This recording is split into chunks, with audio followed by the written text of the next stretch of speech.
Chapter 634. At the same time that Brando finished off the first Cerberus, the second Cerberus had just arrived. The fact that the former had cleanly killed one of its kind had obviously startled it. Although the Cerberus did not have much intelligence, it was still a little smarter than the imps. When it saw Brando moving forward with a bloody sword, it immediately retreated in fear. Unfortunately, Brando did not give it the chance to do so. He leaped forward and slashed his sword at its forehead. Brando had already activated the charge skill, and the Cerberus had no room to dodge at all. In addition, it already had the intention to retreat, so it was no longer appropriate for it to turn back. Unable to advance or retreat, it was hit squarely in the forehead by Brando's sword.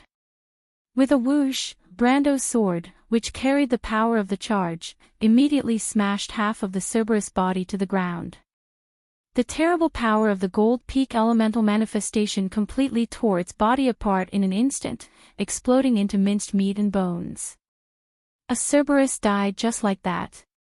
Brando landed on the ground and took a deep breath. Although his Gold Peak elemental manifestation could be said to be stronger than the Cerberus, monsters were monsters after all. Moreover, it was not easy to deal with this thing without using magic and trying to conserve as much energy as possible. He could only rely on his experience to take advantage of it. He looked back. Nicholas and the Holy Cathedral Knight of the Holy Cathedral of Fire had just killed a Cerberus each. There were not many Cerberus to begin with, and now more than half of them were gone. However, this did not mean that the pressure on them had lessened. The remaining knights were already struggling to deal with the Hellhounds, let alone the Cerberus. In fact, it was already very difficult for them to deal with being surrounded by the imps. As soon as the Hellhounds joined in, the Knights of Anthony immediately suffered heavy casualties. One after another, 4 or 5 knights were dragged off their horses by the Hellhounds that had suddenly barged in. The others were too busy to save their own lives and had no time to save them. It was easy to imagine what would happen to them. The remaining knights had no choice but to gather around Dilfari and Her Royal Highness. If it weren't for the old White Lion Lighter taking care of them, they would have been drowned by the imps in the blink of an eye. If this continued, they would not be able to advance. Brando could not help but frown and look up. The current situation was a little beyond his expectations. How could the demon react so quickly? This was completely different from the monsters in Jorgendy Ridge that he remembered. He looked at the portal in the distance. It was still more than 200 meters away. However, these 200 meters were like a natural moat to them. Mr. Brando, we have to find a way to kill our way out. Nicholas had obviously noticed the same problem, and could not help but say loudly. Yes, but what should he do now? Brando looked around. They were surrounded by enemies. A clamor of screams shrouded each of them, and all he could see were fangs and claws. He felt that his heart had never beat so fast before, and his blood flowed faster just to make his mind clearer. Fortunately, he had found a way out in this desperate situation. He first considered Garlock, but then he shook his head. Although a high-ranking mage like him could find a way to connect to the laws of space, all spatial spells required a huge amount of power to maintain. There was only one chance, and Brando would rather leave it until the end. Wind Empress. Saint Tassol was obviously aware of his situation and immediately responded. Although she said that she would ignore him for the day, when it came to real danger, she still could not relax. This was the second time. Is there any skill that has a teleportation effect? Skill. Teleportation. Brando realized that he had spilled the beans in a moment of desperation, and quickly corrected himself. Is there any sword skill that can send me to the teleportation gate? I know a few sword skills that have the same effect as a knight's charge. That's a sword skill from the future, right? The Wind Empress was slightly taken aback. I've never heard of such a sword skill. There's nothing similar. There's nothing similar. Then is there any similar spell that can do it? Similar spells are all spatial spells. With your mediocre elementalist level, don't even think about it. Saint Soul sighed. The heavens want me dead. Brando could not help but exclaim. However, he suddenly thought of something and couldn't help but shout, "No, I remember now. There is such a sword technique. Flame King Gretel's flash strike sword art. Isn't it?" "You're crazy," the Wind Empress was shocked. "You don't want to learn that guy's sword skill, do you?" "I'll tell you first, I don't know that sword skill." "I know." Brando's gaze fell on the Knight of the Holy Cathedral of Fire. "It's fine as long as someone knows it." He could not help but lower his head. "But is it okay? Can I learn the flash strike sword art at the same time?" "I'm not that kind of stubborn old woman," the Wind Empress sighed, "but I have to remind you in advance, in addition to my 9 luminary sword art, Gretel's flash strike sword art and Eleranta's mountains and rivers and Earth's cry, one inherited from the Dragon clan and the other from the Golden Mountain Giants, are all true ancient sword skills. No one has ever been able to learn these 3 sword skills at the same time. Don't worry, I just want to learn a little bit. Getting started is the most difficult part." However, the elf seemed to suddenly remember the scene when Brando learned the 9 luminary sword art and suddenly stopped. "You don't want to learn it now, do you?" she asked in disbelief. "I want to use it now." Brando had no time to explain. He cut down the hellhound in front of him with his sword. He pulled Amandina towards the Knight of the Holy Cathedral of Fire and shouted, "Mr. Stephen." The Knight of the Holy Cathedral had not spoken much since he joined their team, but he did not say anything when the Shire made a joke about the Holy Cathedral of Fire. Overall, he left a good impression on Brando. Moreover, as a cruise man, the fact that he could fight for Erewhon at this time was enough to make up for the mistakes of the Holy Cathedral of Fire, but it was enough to be admired. Moreover, Brando knew that the other party was different from him. This Knight of the Holy Cathedral was the kind of person who truly pursued his beliefs and ideals. Therefore, his tone was unconsciously much more polite, even if he did not have a good impression of the cruise people. The Knight of the Holy Cathedral was also dealing with a hellhound and looked back at Brando with a slightly startled expression. He did not have a bad impression of the young lord, at least the actions of the Knight Brando were enough to make him have a good impression of him. The key was that he and Wood did not participate in William's attack on the princess party, otherwise, he would have held a grudge against Brando. He could not help but look at the young man with some curiosity. He did not speak, but his light blue eyes expressed enough obvious meaning. "What's the matter?" "As you can see, we are ready to kill our way to the portal, but it seems very difficult now. Mr. Garlock has to be sold at the end, so I need your help."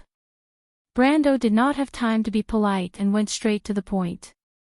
The Knight of the Holy Cathedral nodded, meaning, "Please say it." At this time, more demons rushed up, and Brando had to fight and retreat with the Knight of the Holy Cathedral. At the same time, he asked loudly, trying to suppress the screams of the damned imps, "I remember that any member who becomes a Knight of the Holy Cathedral of Fire will be taught the most basic flash strike sword art, right?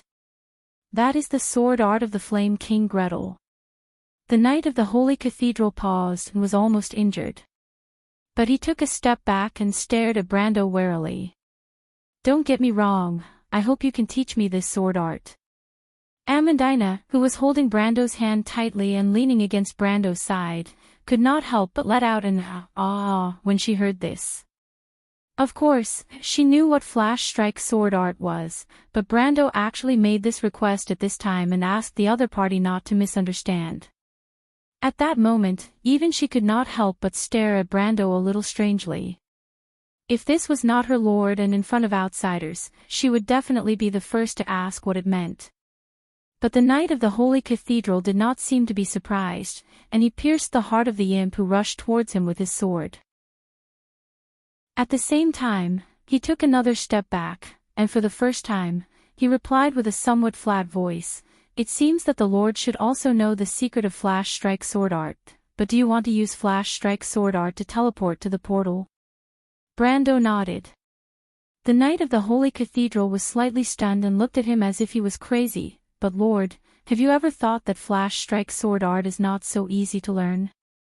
Besides, you don't have the time to learn a new sword art now, do you? Under normal circumstances, this was indeed the case. Brando could not help but want to scratch his head. If he could, he would never act like a fraud in front of normal people. But the problem was that it seemed that it was not up to him to choose now. In comparison, being a fraud was always better than being a cold corpse. It doesn't matter. Mr. Stephen, this. You know, my talent in swordsmanship has been outstanding since I was a child.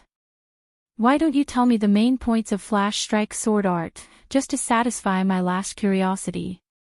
Brando could not help but sigh.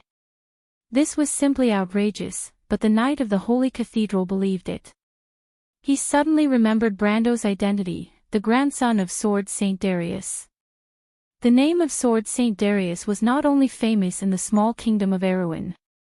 As the Marshal of the Holy Cathedral of Fire Coalition forces, there were also many admirers of the Earth Sword Saint in Cruz.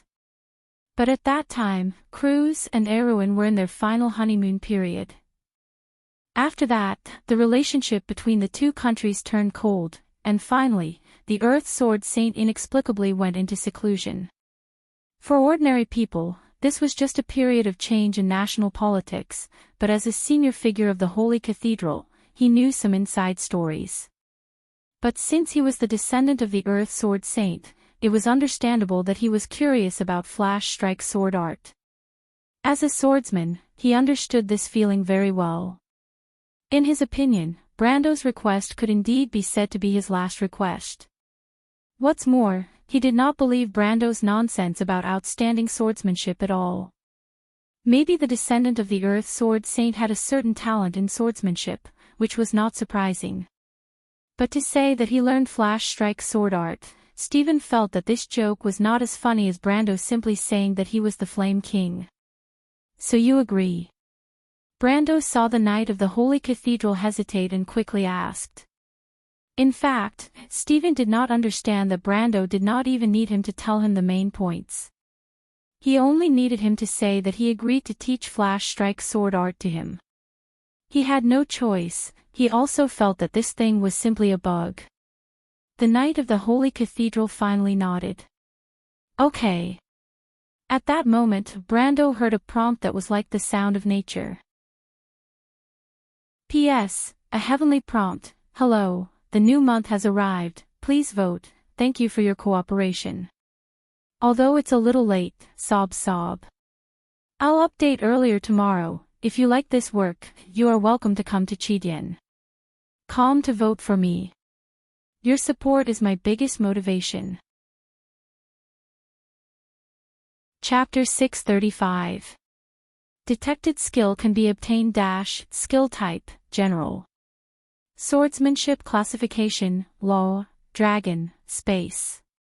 Flash strike sword art level 0, basic, ancient dragon. A special skill allows your blade to deflect dimensions. Every attack can ignore a certain distance in space, 5 m. Other bonuses, basic, none, ancient trait, cannot be learned as a normal skill, experience requirement increased. In the eyes of the Cathedral Knight and Amandina, Brando was slightly stunned after listening to the description. But what they could not see was what was happening at the level of thought. Brando's thoughts were rapidly communicating with Saint Tossol's thoughts. This swordsmanship seems to be more complicated than the 9 luminaries sword art. Oh. Why do you say that? My swordsmanship is not inferior to Gretel's at all. If your answer is not satisfactory, no matter how dangerous the situation is now, I will teach you a lesson. The Wind Empress' smile was full of danger. Brando smiled bitterly. Didn't you already give me the answer? He glanced at the number 4120 behind the learning experience. He clearly remembered that the requirement for the 9 luminaries sword art was 3550, but he still smiled bitterly and replied, complicated doesn't necessarily mean better. In comparison, your swordsmanship is much more refined. After fooling around with that princess for a while, your mouth has become much sweeter. But from the perspective of a younger brother, if your mouth is sweeter, your sister will be happier. The Wind Empress smiled ambiguously. It made people feel that the other 3 legendary figures who went on adventures with her must have been devastated as well. The reason why the Flame King was able to save the world was definitely related to her supervision. But even if you say it explicitly, I won't be angry. After all, Gretel's swordsmanship is an inheritance of the Dragon Clan. The 9 Luminaries' sword art was not tempered by time in my era. This was probably one of the reasons. Although Saint Hassel did not say it explicitly, it also proved that in some aspects, the Flash Strike sword art was better than the 9 Luminaries' sword art. However, as she had said, it was an honor to be able to improve a swordsmanship that was on par with the swordsmanship that the Dragon King had given to the mortals. However, Brando would never easily believe the Fairy Queen's nonsense of even if you say it out loud, I won't be angry, and so on. He dared to bet that if he really dared to say it out loud, the Fairy Queen would definitely teach him a lesson. This was something that history had proven, a woman's words were absolutely not trustworthy. But with your talent, it shouldn't be a problem for you to learn it, right? Saint Hassel seemed to be still brooding over Brando's rapid progress in learning her swordsmanship. She had been hailed as the most outstanding genius of the Mist Elves in the past 1,000 years since she was a child. She began to learn this ancient skill at the age of 35 and had completely mastered it by the time she reached adulthood. In the middle of the War of the Holy Saints, he personally improved the Moonlight Sword and turned it into a magic sword technique. Later on, it became known as the 9 Luminaries sword art. However, she was dismayed to find that compared to Brando, she, who could be called a monster, seemed to be just at the level of an ordinary person. Maybe I can give it a try. Brando replied. Maybe you can give it a try. The Fairy Queen snorted softly. Although the more outstanding the inheritor was, the more relieved she would be, but sometimes being too outstanding would also make others jealous. For Brando, the experience from the Book of Mavacart had basically been exhausted, but the remaining bits were enough to learn the basics of Flash Strike sword art. The speed of the communication of thoughts was not limited by the general sense of time, and the conversation between the two was completed in an instant. He came back to his senses, and the pale green panel opened in his vision. Time seemed to have slowed down, and the demons behind the transparent interface were rushing towards him. He took the opportunity to block the other party's path. The last line of prompt on the retina had just unfolded, detected that the skill can be obtained, do you want to pass? Pass! Brando blocked the little demon's claws with his sword, causing the other party to lose its balance and fall to the ground. He then turned the Halran Gaia and stabbed it into the other party's back, and purple-black blood splashed all over his arm. Beginning to copy the information and related knowledge of Flash Strike sword art, warning, a similar conflicting skill has been detected. Skill name, Eruin Military Swordsmanship. Skill type, General. Swordsmanship classification, Iron. Ha! As soon as this prompt appeared, Brando's hand trembled and he almost threw the Halran Gaia away. How could Flash Strike sword art conflict with Eruin military swordsmanship? Military swordsmanship was a basic swordsmanship, and only one skill would conflict with it, and that was another more advanced basic swordsmanship that covered it. As everyone knew, Eruin military swordsmanship was created by combining the military swordsmanship of the Cruz people and the swordsmanship of the Wind Elves. At that moment, Brendel suddenly thought of a possibility that he did not dare to believe. Flash Strike sword art was a basic swordsmanship, and Eruin military swordsmanship itself had its shadow. Wait, Flash Strike sword art is a swordsmanship, not a move. You don't know. Hearing his strange cry, Saint Hassel felt a little strange. Flash Strike sword art was originally a swordsmanship skill, and so was the Moon Sword of the Mist Elves. You don't think it's a special skill like 9 Luminary Sword of the Wind Elves, do you? Damn, Brando suddenly screamed in his heart. How would he know? This was an ancient skill, not a cabbage that could be found on the streets. Even in another world, he had only heard of it. Who would casually show off after learning an ancient skill? Is it okay? Saint Tassol also realized the problem. She frowned and suddenly realized that she seemed to be blindly optimistic about Brando. Basic swordsmanship was different from special swordsmanship. For example, people with extraordinary talent in swordsmanship like 9 luminaries sword art could indeed learn at least a superficial set in a short time. But flash strike sword art was different. Basic swordsmanship was a swordsmanship skill. Without decades of hard work, it was difficult to achieve anything in it. And to be able to master it in one go was a fantasy. But the problem now was that Brando didn't seem to have a choice. Mr. Brando, flash strike sword art is the swordsmanship of the late king after all. In the thousands of years of history of the Holy Cathedral of Fire, no one has really learned it except for the Flame King. Actually, you don't have to force yourself. Stephen saw the change in Brendel's expression and thought that he would back down, so he hurriedly comforted him. Let Master Garlock prepare, we will make the final assault. In this situation, even if we can close a portal, it would be good. Who knew that before he finished speaking, he suddenly saw Brando in front of him had already swung his sword forward. As part of this entire attack, he and Amandina disappeared together. Stephen realized what had happened in an instant. He looked up in disbelief. It was only a moment of difference, but he had already missed the most important scene. He only saw Brendel's sword swinging down, and a large hellhound's head flew high into the air. But the hellhound was clearly a long distance away from them just a moment ago. This was impossible. Stephen himself also knew flash strike sword art. Although it was just a little bit, as part of this swordsmanship, he could make his blade cross the limits of space in a very short distance. In fact, most of the Holy Cathedral Knight knew this move, but they only used it in the last part of the sword's journey. In the eyes of others, it was as if the Holy Cathedral Knight's attack was 1 or 2 times faster than others of the same level.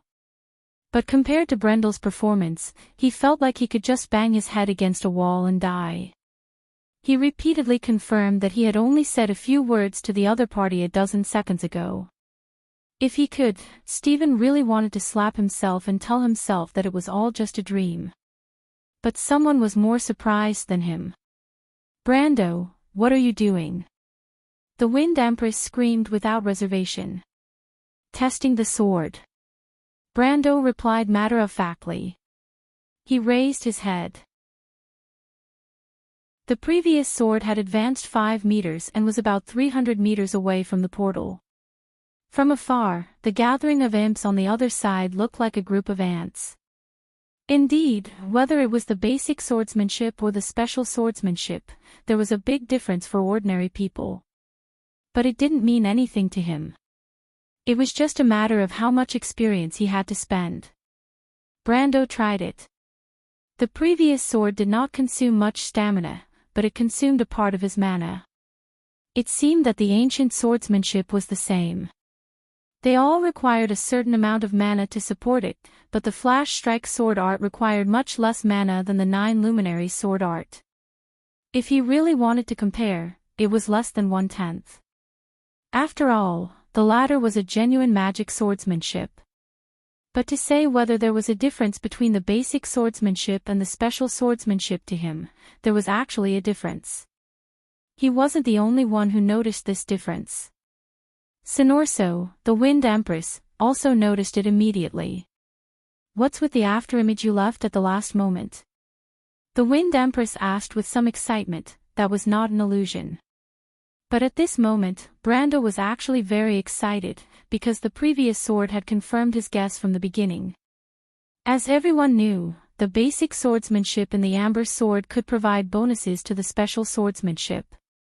So, as the basic swordsmanship, could the flash strike sword art provide bonuses to the 9 luminary sword art? He immediately had the answer. He hugged Amandina tightly and drew his sword forward at the same time. His figure disappeared and reappeared again and again. Every time he disappeared, he would move forward a certain distance, 20 meters, 50 meters, 100 meters. Every time he flashed, there would inevitably be an additional shadow of Brando on the battlefield, attacking the enemies around him. The two swordsmanship that had shown for a time in history, at this moment, finally merged perfectly. "Wait for my good news," Brando roared in the middle of the battlefield. His whole body rose from the ground, and like a continuous afterimage, he quickly passed through the group of imps. Almost everyone on the battlefield saw this scene. The young lord suddenly began to accelerate, and the monsters from Jorgandi Ridge quickly found that they could not stop him at all.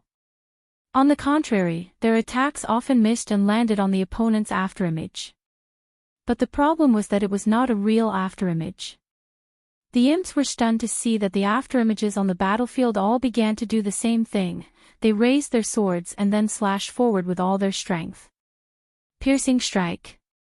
The huge sword pressure instantly penetrated a range of more than 30 meters, eliminating all obstacles, whether it was the imps or the hellhounds. The terrifying storm instantly tore them into pieces.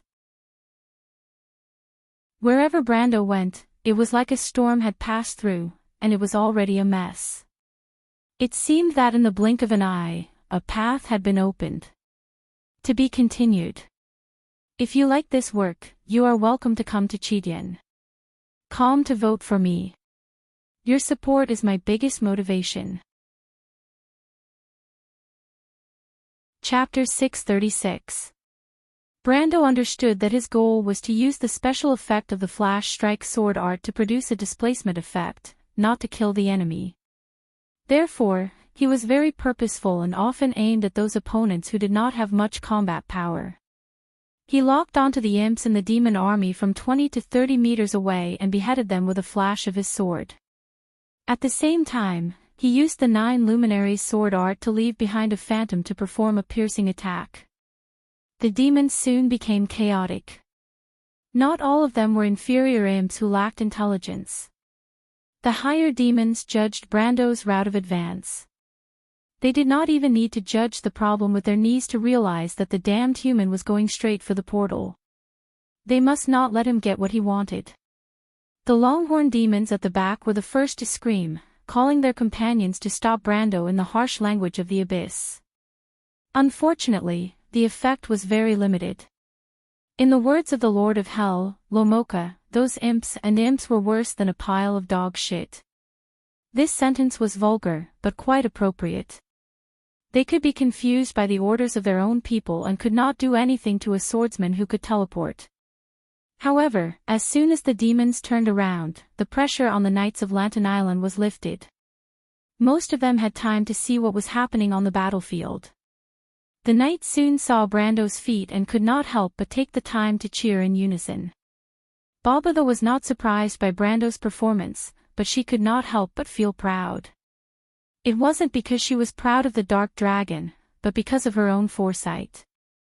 Although there were many powerful witches in the Winter Country and none of the 12 pure-blooded witches had anything to do with her, who else would have the same foresight as her? The old witch did not even consider that the Dark Dragon would fail. It was just a group of lame-footed demons. She laughed shrilly like an imp and grabbed it, making it deaf and blind. The knight took the opportunity to pin it to the ground. Humans probably would not talk about knight's spirit with demons. However, Baba Shah didn't expect that Brando wasn't having a good time at the moment. Although the portal was right in front of him, he felt that his stamina and mana were decreasing rapidly. Using Piercing Strike, 9 Luminary Sword Art, and Flash Strike Sword Art, at the same time was a huge burden on his body. After leaping forward about 2/3 of the distance, Brando noticed that his muscles and movements were gradually becoming stiff, and his mental power was also unstable. He had to shake his head, trying to shake off the dizziness.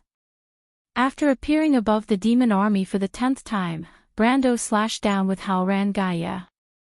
The poor wretch below was still holding onto a bloody human calf.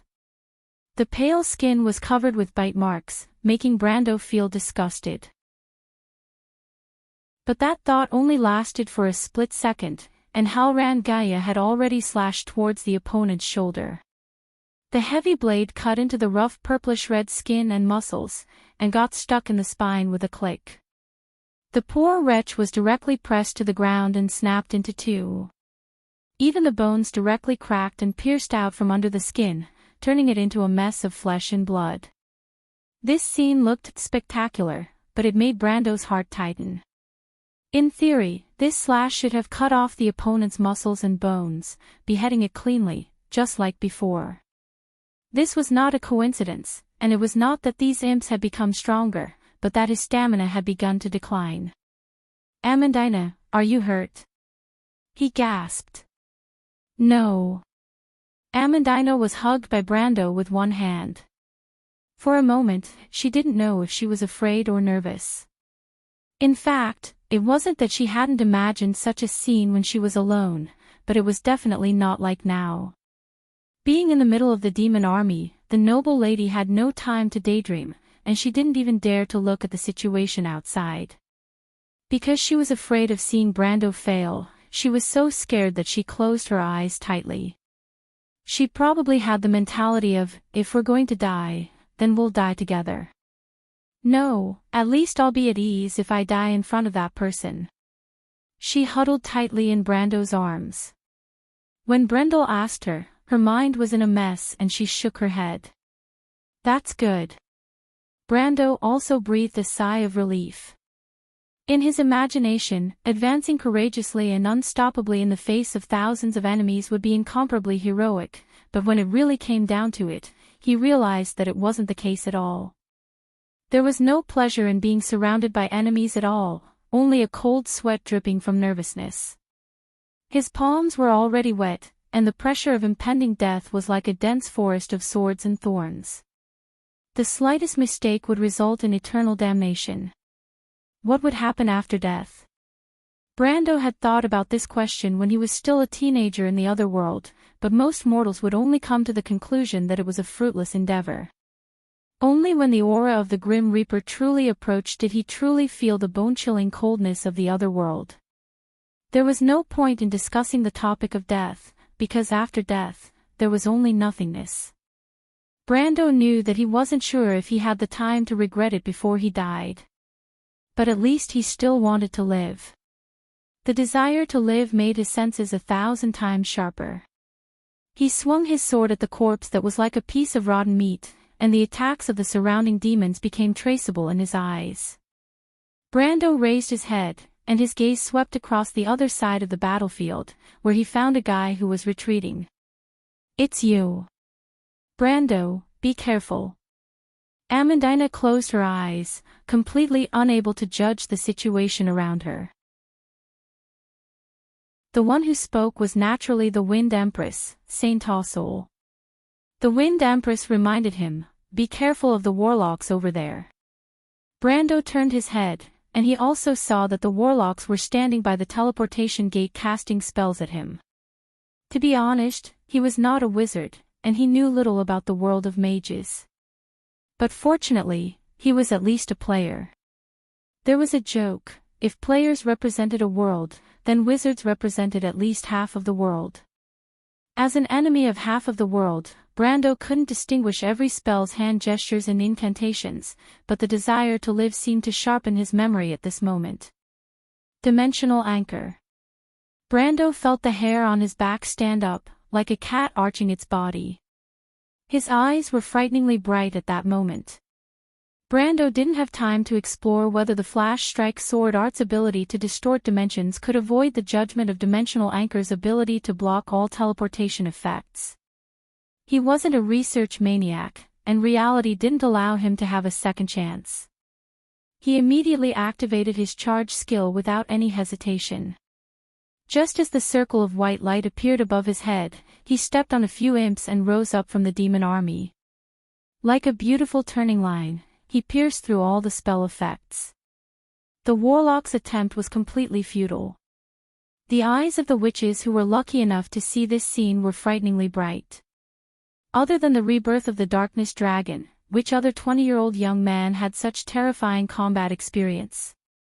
This was not a duel between swordsmen, but a perfect example of using swordsmanship to break spells.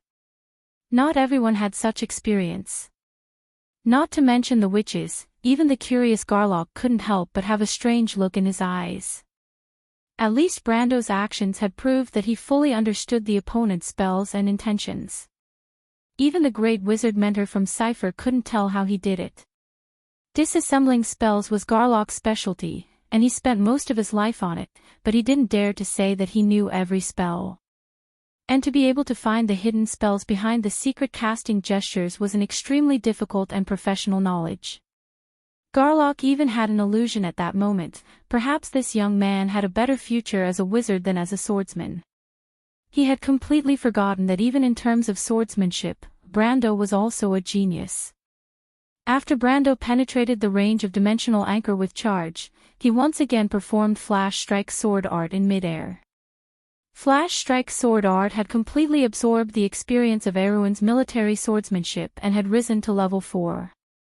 Flash Strike Sword Art 4+1, Beginner, Ancient Dragon. A special skill allows your blade to deflect dimensions. Each attack can ignore a certain distance in space, 60 m. At this level, it was already beyond the reach of the average Temple Knight. Stephen seemed to have only just realized what he had seen. If someone had told him before that a person could immediately master a swordsmanship after understanding a little bit of the trick, he would have thought that the person would be crazy. Then he must have thought that the person was a lunatic, or he must have treated him as a fool. But now, he felt that he might as well have been a fool. He even stood there in a daze.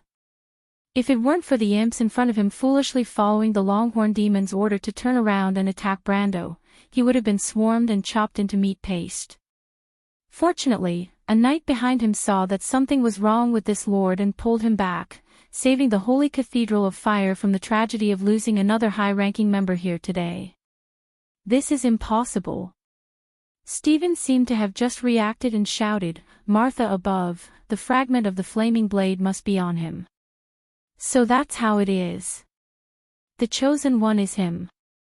The poor knight seemed to have suddenly come to his senses and shouted nonsense. Brando turned back in mid-air and locked onto his next target. He raised the Halran Gaia in his hand and the blade flashed with white light. "Wait," the Wind Empress called out to him, "Brando, you can now flash about 60 meters with one sword. You need to use it at least twice to reach the door. Have you thought about it?" Brando was shocked. He had been staring at the status interface. His mana and stamina were almost depleted, but he could still barely use Flash Strike Sword Art twice. But the Wind Empress' next sentence completely dispelled this idea. "Since I can judge your flash distance, then they can do the same." He actually thought of this problem in an instant. If he was locked by the other party with Dimensional Anchor again, he could still use the 9 Luminary Sword Art to escape, but what about after that? Would he still have the energy to use Flash Strike Sword Art again? The status clearly stated that Brando could not conjure stamina and mana out of thin air unless he could take a breath. But where would the opportunity come from on this battlefield? Fortunately, he hadn't made a move yet. Brando couldn't help but rejoice that he had the Wind Empress with him.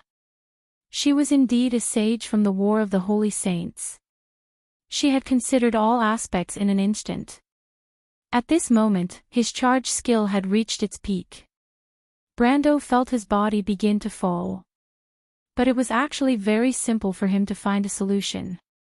He called out the skill bar as fast as he could and threw all the remaining experience of Mavacart into it. Flash Strike Sword Art leveled up again in an instant. Flash Strike Sword Art 5+1, Entry, Ancient Dragon. A special skill allows your blade to deflect dimensions. Each attack can ignore a certain distance in space, 100 m. After Flash Strike Sword Art reached level 5, its name immediately became gray. This was the same as his White Raven Sword Art. Brando knew that this was because the Flash Strike Sword Art published by the Holy Cathedral was originally incomplete, so he didn't think much about it and directly swung his sword forward. With one swing, he appeared directly next to the huge portal. There were no imps near the portal, only 3 tall longhorn devils. Brando suddenly flashed above the middle longhorn devil and slashed down with his sword. But the longhorn devil seemed to have a premonition. Its huge jackal-like head suddenly lifted up and raised its hand into the void.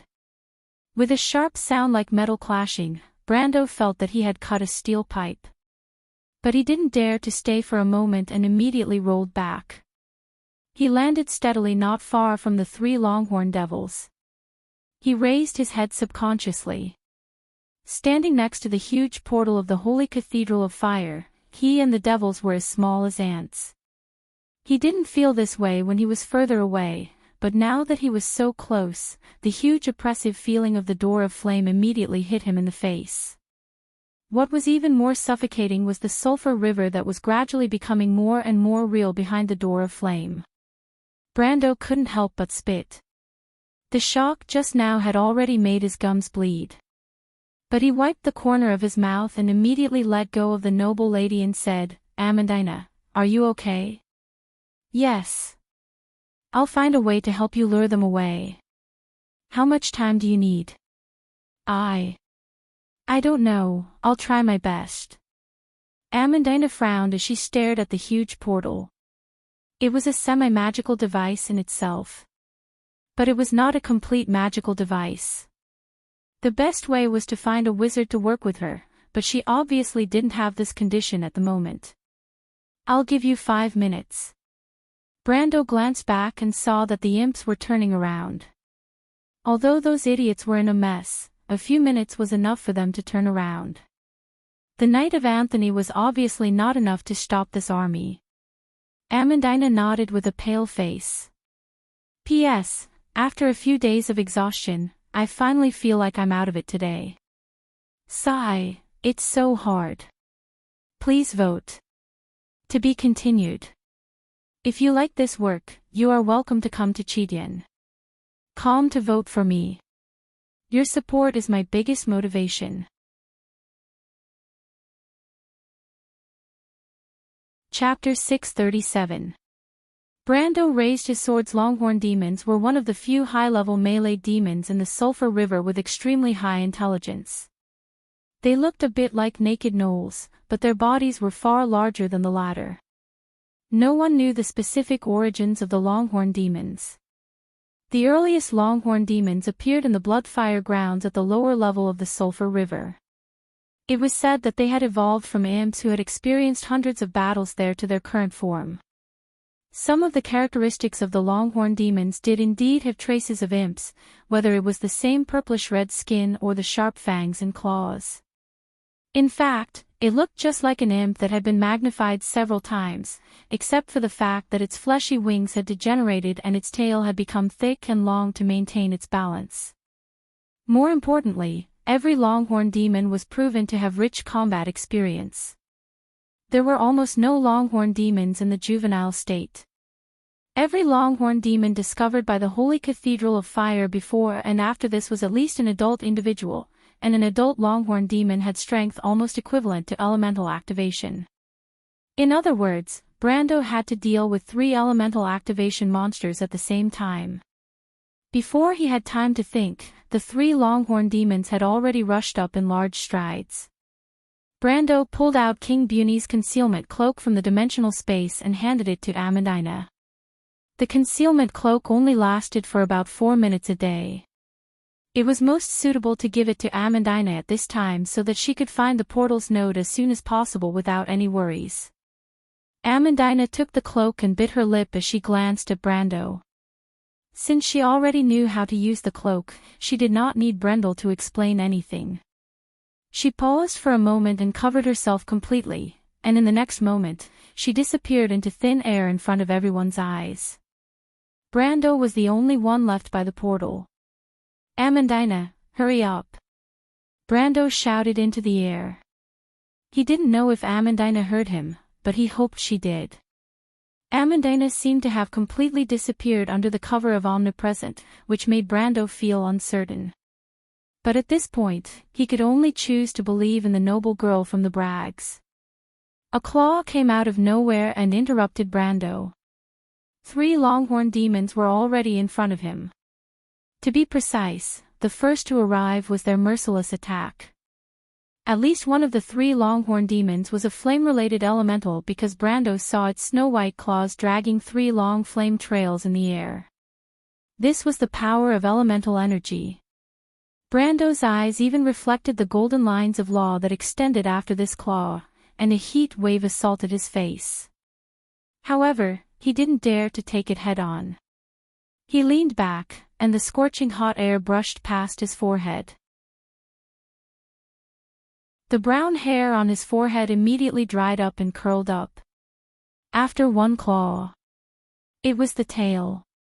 As expected, Brando subconsciously captured the movements of the longhorn demons' tails. When he saw them turn sideways, a whip tail had already swept over. He was already prepared and rolled forward under the other party's tail. At the same time, when he got up, he smoothly stabbed the longhorn demon in the back. But unfortunately, this sword only left a shallow wound on the longhorn demon's body. Its defense was very high, and its attack was very high, but its movements were slightly slow, exactly the same as Brando remembered. Of course, slow movements were relatively speaking. For ordinary people, it was the same category that couldn't be seen clearly. 2 rounds of attacks missed at the same time. The 3 longhorn demons were also taken aback. Although they had never fought with humans, Brando's reaction was obviously beyond the concept of ordinary speed. With their intelligence, they faintly felt that something was wrong. It was as if they were facing an enemy for the first time, but it was as if they were facing a familiar old opponent. The longhorn demons turned around. Brando had already rolled to the other side and stood out of their melee attack range, and then immediately launched an attack. At the same time, he glanced in the direction of the portal. He didn't know where Amandina was, but he didn't dare to let these demons leave. After all, the concealment cloak was just a cover. It didn't really mean that he was no longer in the prime material plane. He had to find a way to attract the attention of these monsters. It wasn't an easy job, but Brando still immediately found a way. He targeted a longhorn demon on the left and rushed up from the side. This way, there was at least a time difference between the other 2 demons to surround him. He clenched the Halran Gaia in his hand and slashed at the demon's horns. This was the source of the longhorn demon's power. The longhorn demon hurriedly tilted its head to avoid Brando's sword, and at the same time stretched out its hand to block. But Brando let out a roar, and the Halran Gaia in his hand was like a black light. The blade disappeared in front of the longhorn demon's arm, and the next moment, it hit the longhorn demon's shoulder. With a loud bang, the demon was directly sent flying and collided with its companion. But Brando immediately saw it get up. There was a deep wound on its shoulder that showed the bone, but other than that, it didn't seem to be a big problem. Demons had 3 hearts and 4 lungs. Their bodily functions were not on the same level as humans. Such a wound would be at least a serious injury on a human, but it wasn't even a minor injury to it. Brando frowned and hurriedly retreated. Because at this time, the remaining demon had already swept its claws over. He raised his head at the last moment to avoid it, but his cheek was inevitably cut by the wind pressure brought by the sharp blade, and it was burning with pain. He wiped it gently, and his face was full of blood. The smell of blood seemed to spread, making the 3 longhorn demons a little restless. Brando pursed his lips. In fact, he knew that the smell of blood would make demons excited beyond control. Even a high-grade demon like the longhorn demon couldn't avoid it. Demons in a frenzied state were more difficult to deal with than usual, but at least it ensured that their way of thinking would not be dominated by reason again and go back to find trouble with Amandina. Brando carefully calculated the situation as he retreated. Now, everything was still under control, but there were still unstable factors. He gritted his teeth and decided to light a fire for the other party to completely eliminate all future troubles. A big lizard that shed its skin, is that all you've got? He mocked in a contemptuous tone. This sentence was actually a line that the dark elves of the underground world often used to ridicule the Longhorn demons. Ever since they lost the Tip of Ashes, the dark elves and demons had been irreconcilable enemies for a long time, and the conversation between them was naturally not friendly. If one had to rank the 10 most hateful taunts of the Longhorn demons, then they would definitely hate whoever called them a big lizard that shed its skin the most. Although they did look a little like some kind of food for the dark elves. As soon as Brando said this, the 3 Longhorn demons immediately let out vicious curses. In fact, they originally wanted to kill Brando first, and now they were even more relentless. As soon as the 3 demons rushed up, Brando naturally wouldn't foolishly go up and meet them head-on. Instead, he retreated with the help of the terrain near the portal. In fact, the Longhorn demons were a little faster than him, but unfortunately, sometimes speed was not enough to catch up. Especially to Brando, who was used to intercepting from which direction when they turned around. If it was in the Amber Sword, the superb kiting technique he displayed at this moment would definitely be enough to attract most people's attention. Of course, that gain and loss was long before the 4th update of the game. Because after that, the players had already thoroughly grasped the demons, and high-level footmen like the Longhorn demons were really not difficult at all. Brando even later saw a video of someone kiting a Longhorn demon over level 10, and he didn't know which god's smurf it was. In fact, everything he was doing now was the crystallization of the wisdom of countless players. However, reality and the game were still slightly different after all, and each of these differences was a bloody wound on Brando's body. If he hadn't reacted in time, he would have been torn to shreds by the other party several times. To be honest, not to mention the cards of fate, if he had any one of fanaticism, 9 luminary sword art, or flash strike sword art, he was confident that he could take on one of the Longhorn demons without breaking a sweat. He wouldn't be at a disadvantage even in the face of 3 demons. But unfortunately, he had nothing now, and even his physical strength quickly entered a state of fatigue.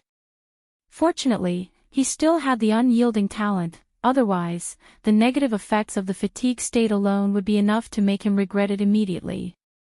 Brando began to circle the portal 3 times, his left arm was clawed, his back was hit, and his whole body was covered in blood.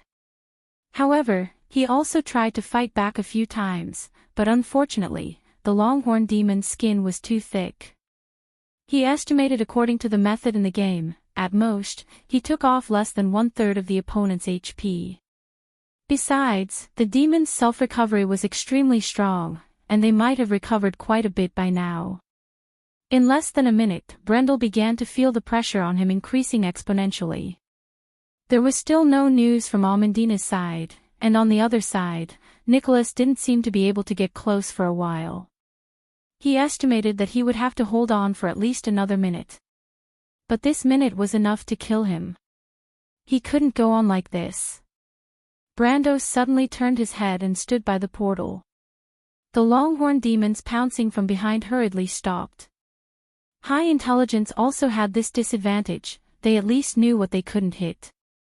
Although the portal wasn't so easy to break, who could guarantee it?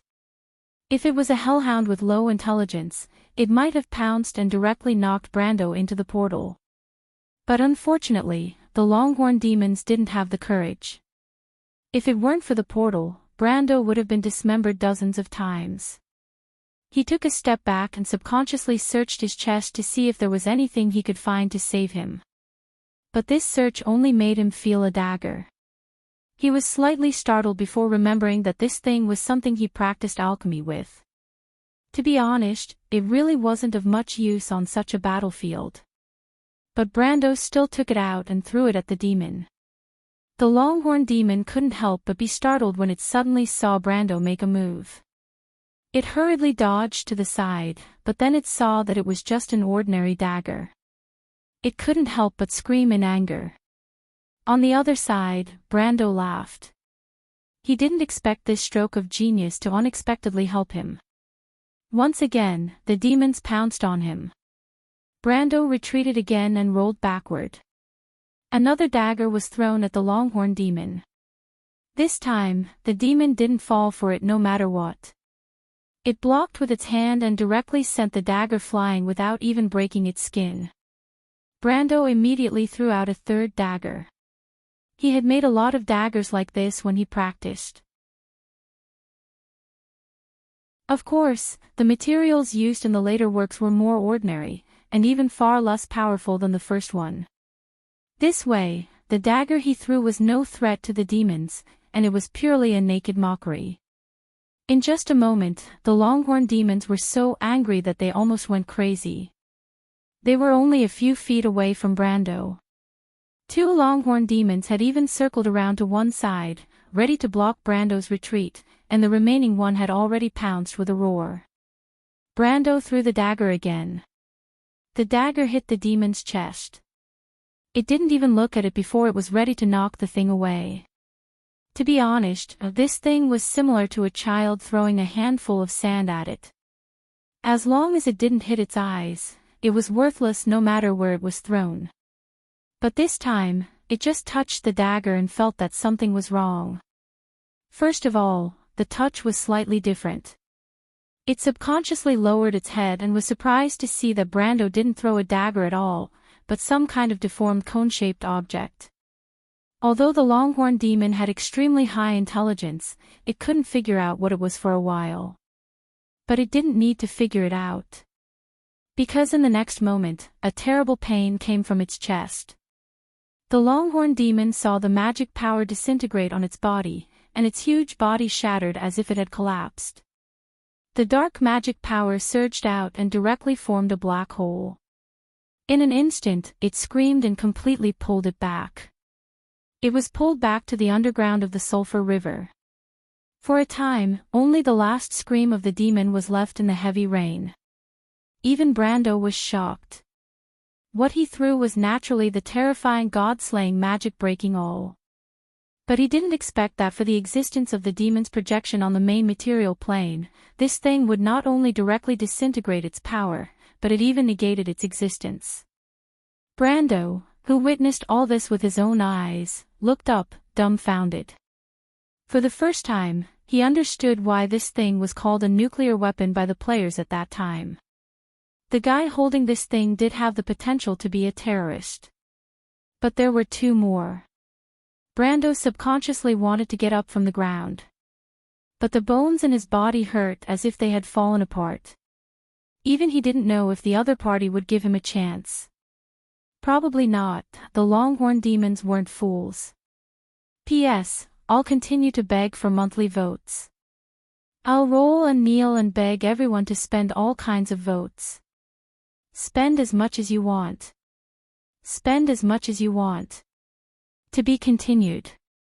If you like this work, you're welcome to come to Chidian. Calm to vote. Your support is my greatest motivation.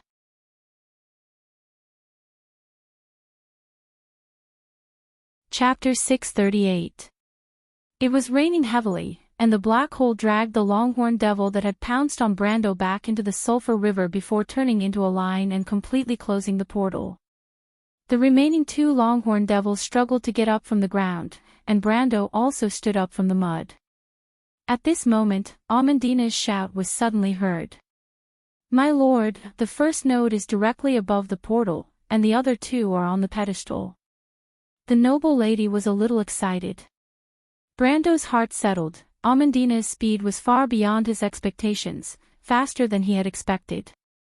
He immediately ordered the Shire through telepathy. The Shire, the connection points of the portal and the law of space are directly above the portal and on the pedestal on both sides. "I got it." The Shire turned back and relayed the order to Garlock, who was beside him. The Lantern Island Knight immediately surrounded them, and the 2 mages, one old and one young, raised their hands at the same time. 2 beams of cyan light pierced through the rain, crossing the entire battlefield and hitting the portal. It was like 2 dazzling spears, and where the spears hit, the portal's halo immediately emitted the most dazzling light. The light rippled like ripples in water, and the golden red portal trembled, and the light immediately dimmed. Just a little more. The 2 Longhorn devils were shocked, if even one of the portals was destroyed by these humans, who knew how much time it would take for the rest of the army to arrive at this port? They could completely imagine their souls being extracted by their lord and tortured for eternity because of their dereliction of duty. Devils took pleasure in causing pain, but this pain was not so wonderful when it came to themselves. The Longhorn Devils were completely awake, as if the smell of blood on Brando's body was no longer so attractive to them. They immediately turned around and pounced on the Lantern Island Knight. 300 or 400 meters on the battlefield was just a blink of an eye for these elemental-activated monsters, and there were no countless imps and hellhounds in front to stop them. If they wanted to, they would definitely be able to stop the Shire and Garlock before they released their next spell. But how could Brando let them do as they wished? He had been trembling here for half a day just to buy time. He immediately activated charge and shot towards one of the Longhorn Devils like an arrow released from a bow. Brando aimed at the guy's back and slashed straight. The devil did not dare to take it head-on and had to turn around and sweep the blade in Brando's hand away with its claw. But with this stop, it was completely entangled with Brando.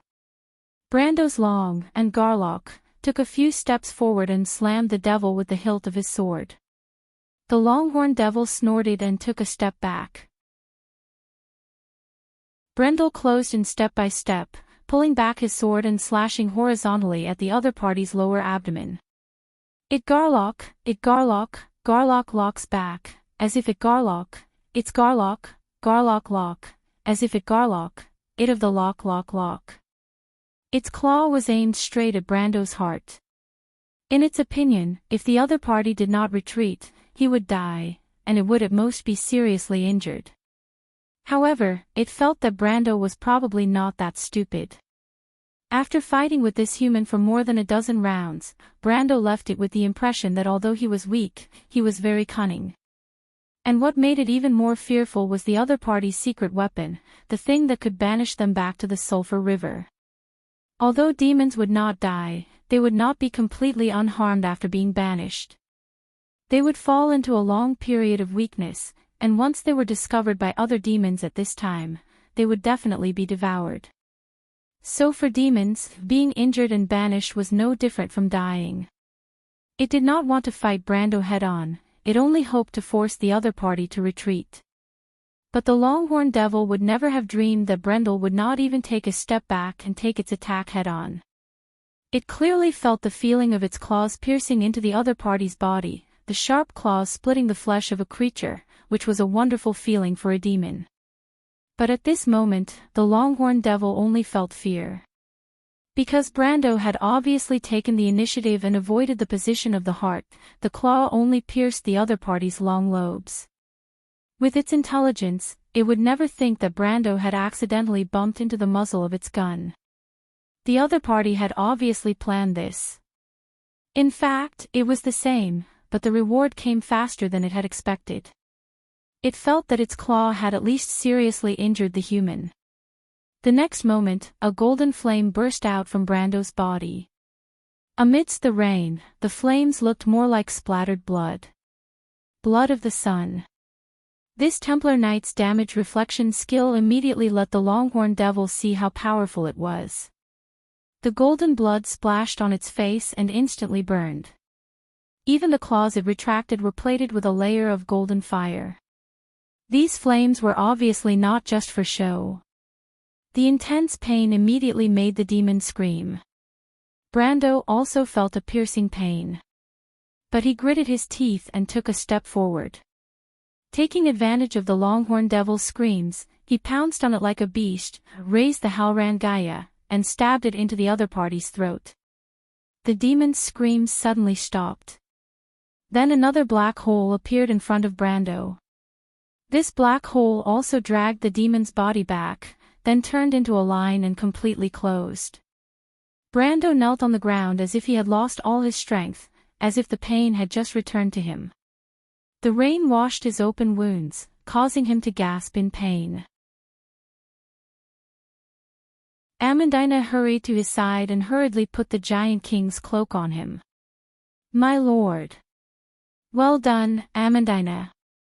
The corners of Brendel's mouth twitched as he replied. Even so, he did not forget to reach out and pick up a relic left behind by the Longhorn Devil before it fell into the rain. It was a silver cylindrical object, and Brando did not recognize it for a moment. But it was a demon's relic after all. If the Knight of the Holy Cathedral of Fire saw it later, it would not be so easy to take it for himself. After all, carrying a demon's relic was a bad reputation. Brando did not want this detail to attract attention. To be honest, he already had a lot of bad reputations. Wood even specifically asked him about the Heaven's armor before. To be honest, the wind spirit spiders were not Heaven's armor at all, but the holy sword technique itself was ambiguous. But he did not expect to pull on his wound when he grabbed it. He almost screamed, and did not get that thing. Instead, Amandina picked it up. "Let me help you with this kind of thing. You should at least pay attention to your own body," Amandina said a little angrily. Brendel glanced at her and suddenly realized something. His heart skipped a beat. On the other side, the only surviving Longhorn Devil was not so lucky. In fact, it had just rushed out 2 steps when a flame suddenly rolled in front of it. Its own element was fire, but it couldn't help but scream when it saw the golden flame coming at it. One was the fire of elemental activation, and the other was the golden flame of elemental enlightenment. The difference between the two was not too big. The flame separated the countless little demons and completely devoured them. It was in front of it in an instant. It immediately wanted to turn around and run, but it was too late. A long sword stretched out from the flame and stabbed straight at its throat. The Longhorn Devil desperately mobilized the lines of law around it to stop it, but in a confrontation above the elemental level, the most powerful element was actually the element of the same attribute but at different levels. The fire element of the demons was generally magma, and Nicholas' element happened to be the fire element that was almost similar to the Flame King Gretel's. As soon as the 2 flames touched, the Longhorn Devil's claws were instantly burned to ashes. Then, in an instant, the golden sword burned a hole in its throat. A third black hole appeared in the heavy rain. At this time, the Shire and Garlock were ready to cast the next spell. Another beam of light pierced through the long night. This time, the beam of light hit right above the already dim teleportation gate, and a dazzling golden halo instantly exploded on the teleportation gate. Almost all the creatures in the surrounding area witnessed this scene. In the hills near the coast, the animals hiding in the bushes stared at the golden halo in the sky in horror. It seemed to spread out in an instant, sweeping across half the sky and then disappearing into nothingness. It was not just in the area of Ampere-Seal. Even on the battlefield near Fort Bunyuo, some people noticed the explosion. The golden light that lit up half the sky could not escape people's observation. The soldiers on the battlefield only froze for a moment before realizing what had happened, because everyone knew what they were fighting for this time. Even in such a fierce battle, the cheers could not help but resound through the sky for a moment. Medusa Lasmika and the Tauren Lord Stark beside her turned their heads at the same time to the north of Ampere-Seal. The light from the explosion made their faces look pale. Behind them, the 3 huge heads of Messica, the King of Chaos, showed dissatisfaction at the same time.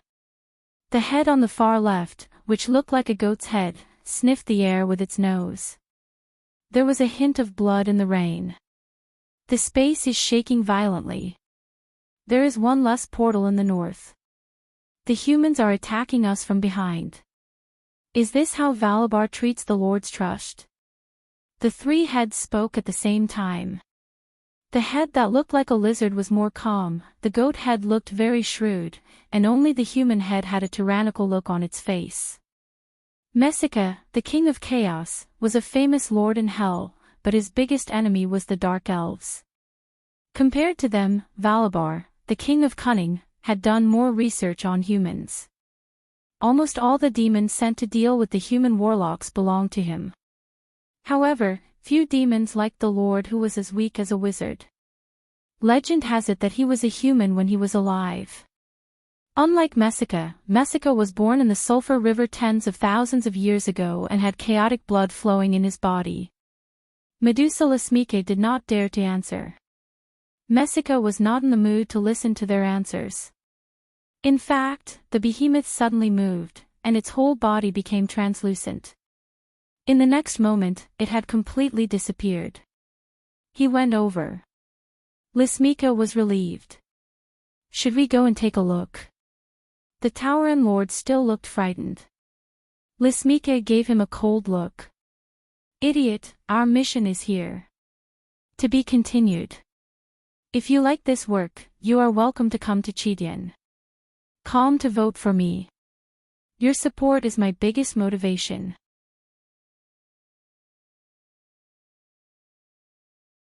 Chapter 639. As soon as the Longhorn demon died, the unrestrained imps immediately scattered in front of the blazing sacred swordsman Nicholas. This was not beyond Brando's expectations. The demons from the Sulphur River underground were not a qualified army to begin with.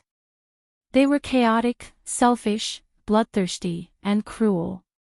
They were not necessarily willing to fight for the benefit of the whole.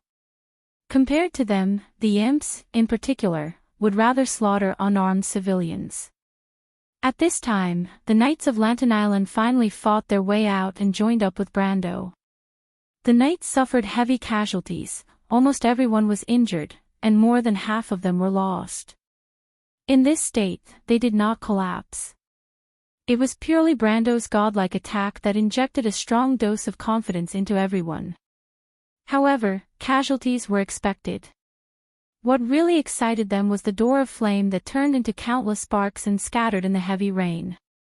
No one could believe that they did it. In fact, it was Brando who did it. Nicholas stepped forward and pulled Brando up from the ground.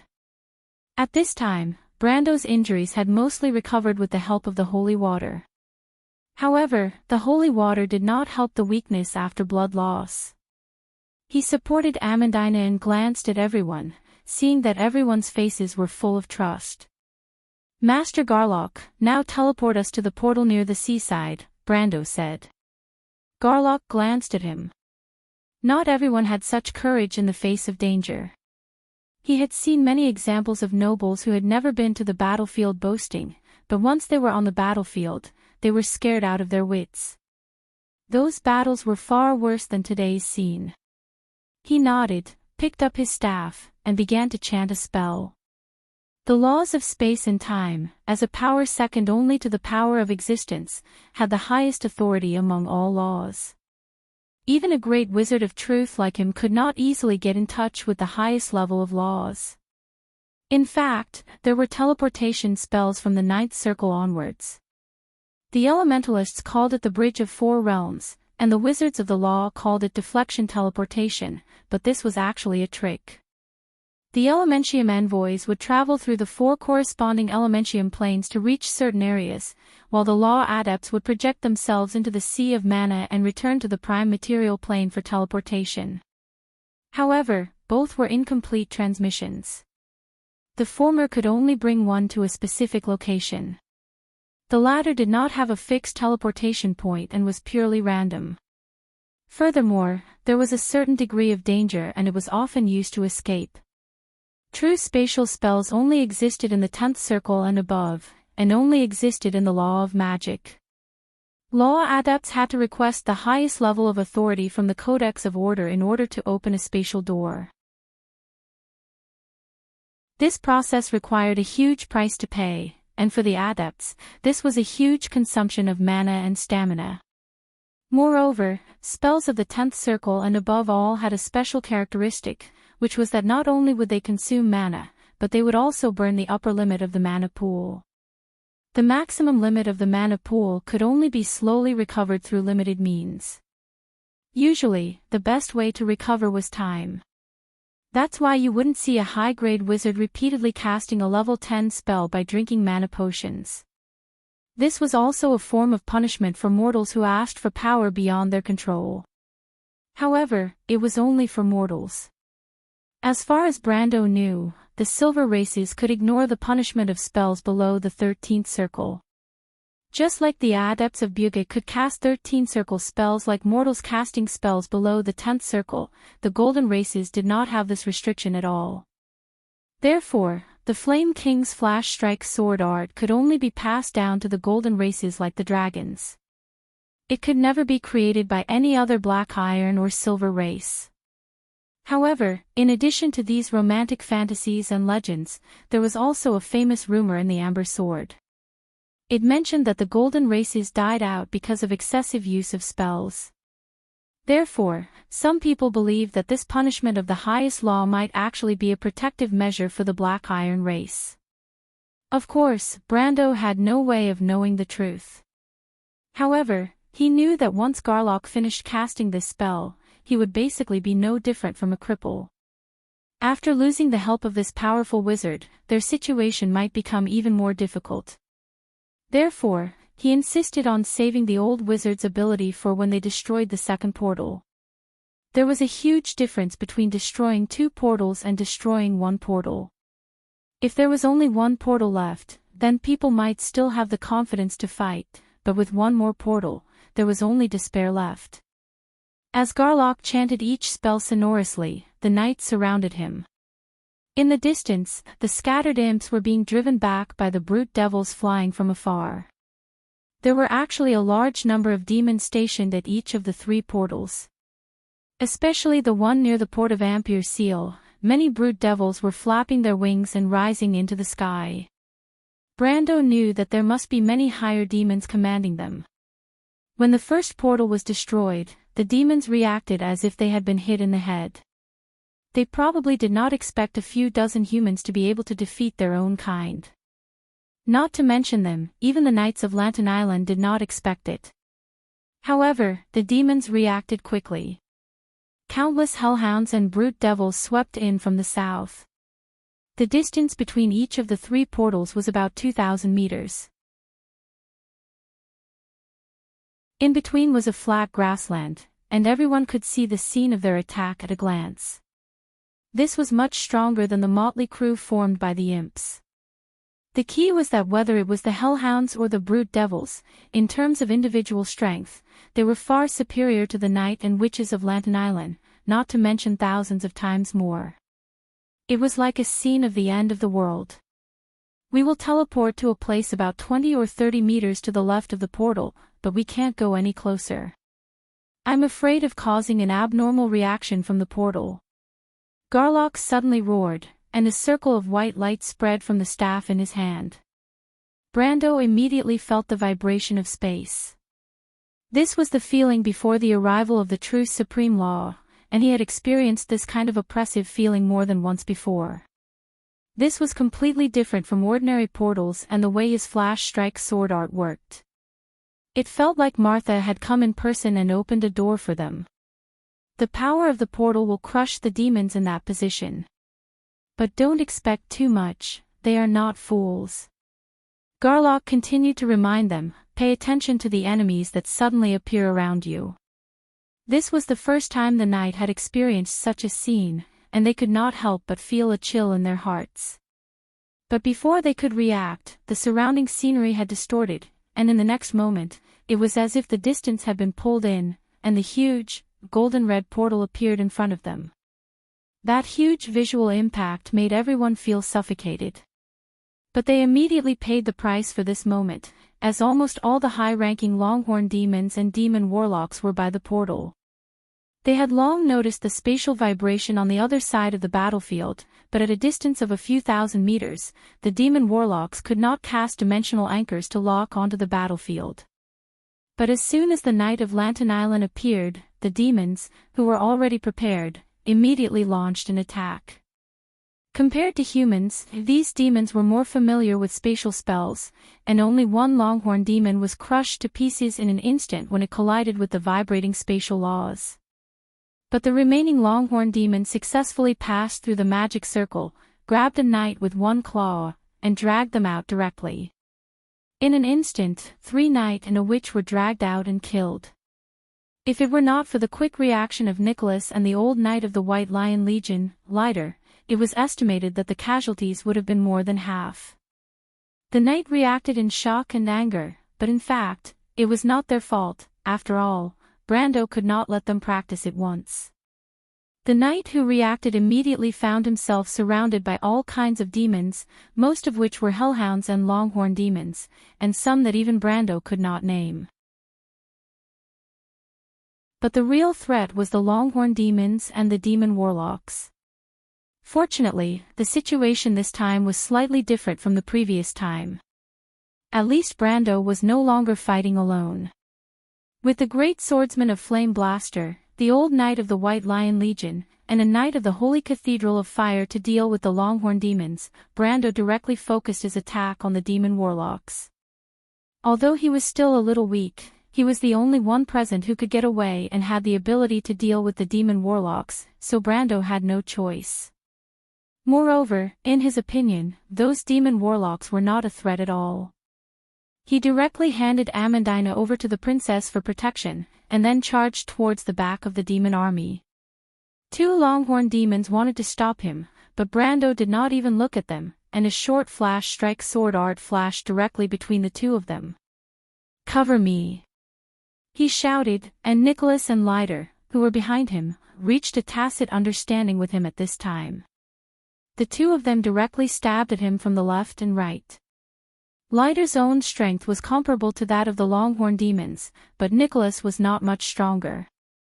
The longhorn demon had no room to fight back in front of him, and was directly cut to death on the ground by the two swords. Then the great swordsman turned back to help the old White Lion Legion deal with the remaining longhorn demon, and the two of them worked together to kill this high-level demon in the blink of an eye. "Nicholas, I didn't expect that one day I would need your help. I'm really getting old." The two of them swept their swords, and the brute demons around them suddenly fell to the ground. The old knight could not help but sigh. Nicholas glanced at him. "I can't say, but this kind of battle reminds me of the past." The old man was slightly startled, knowing that he was talking about the Holy War. He could not help but look a little gloomy. Yes, if they could, who would want to kill each other? The two of them looked at each other and shook their heads. They knew that although the princess was now in control of the situation, the northern nobles might not be willing to compromise. Right now, they were just standing together for the sake of these demons. To put it bluntly, the princess was still too weak, otherwise, Leiter would not have chosen House Cypher in the first place. He was indebted to House Covardo, but he only wanted the kingdom to suffer less from the flames of war. For this reason, he was willing to bear even if he had to bear a dishonorable reputation. But the old man never dreamed that the situation he had single-handedly managed would turn out like this. He vaguely felt that he might have been wrong from the beginning, but he did not understand where he had gone wrong. In fact, Brando was not wrong. The reason why Leiter participated in this operation was just to confirm some ideas in his heart. But these were not things that Brando needed to think about.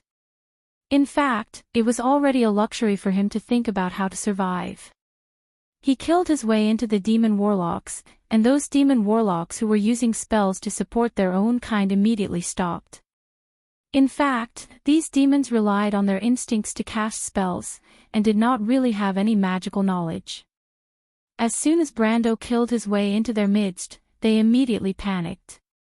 Relying on their immunity to fire spells, they threw fireballs randomly. As a result, other than killing a lot of imps, they did not even hurt Brando. Brando had long been aware of the habits of these monsters. As soon as he rushed into the crowd of monsters, he immediately pulled back. In the eyes of others, this action was strange and somewhat unbelievable, but the next move of the demon warlocks immediately proved his wisdom.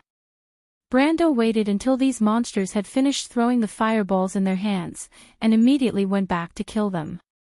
Suddenly, there was a commotion among the demon warlocks. These were the lessons that the players had learned in exchange for their blood. But now, Brando was the one who benefited, and the demons were the ones who were unlucky. They probably never dreamed that a human would be so familiar with their way of fighting. In fact, these chaotic guys probably did not even know what they would do next. But Brando knew. This was the difference.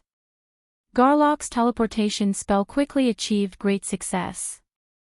Although the Longhorn demons organized a counterattack, under the attack of a swordsman with elemental activation and 2 great masters who were also elemental awakened, such a counterattack was pale and powerless. Other than killing a few knights, it did little to no avail. The humans quickly approached the portal, and Amandina once again performed exceptionally well. She found all the nodes in almost less than a minute. This ability made everyone look at this noble lady in a new light. Although it had already explained to them the characteristics of the Door of Flame, the connection point between the portal and the law of space was not fixed. To find this thing, one needed not only magical knowledge, but also a certain sensitivity to the flow of magic. In fact, sensitivity to the flow of magic was the most important talent of a wizard.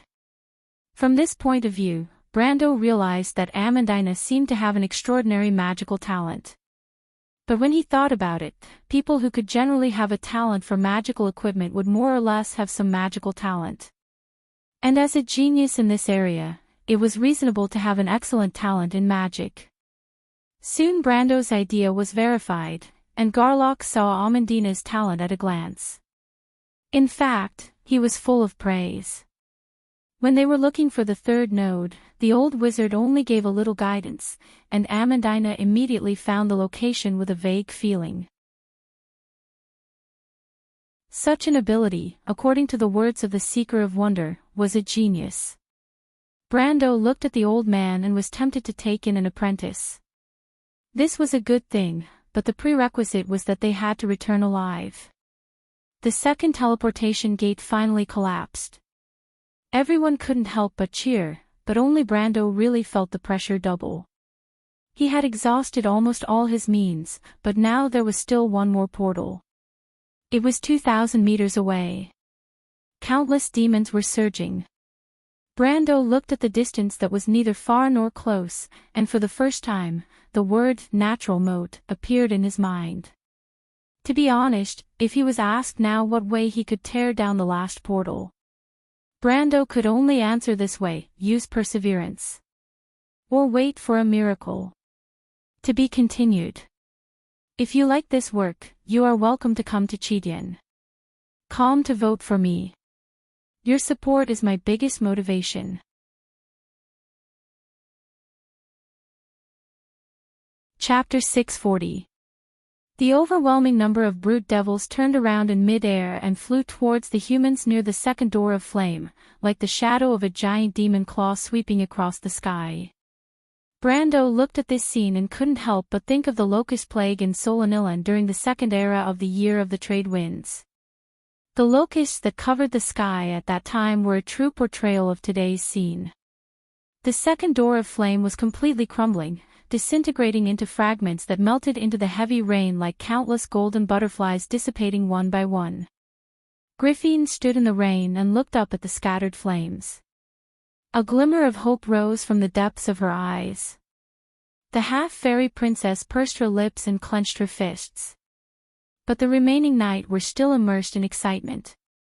Their high confidence and morale seemed to make them disdainful of the situation on the battlefield for a while. Only Nicholas and Leiter had some doubts in their hearts. The two of them looked back at Brando.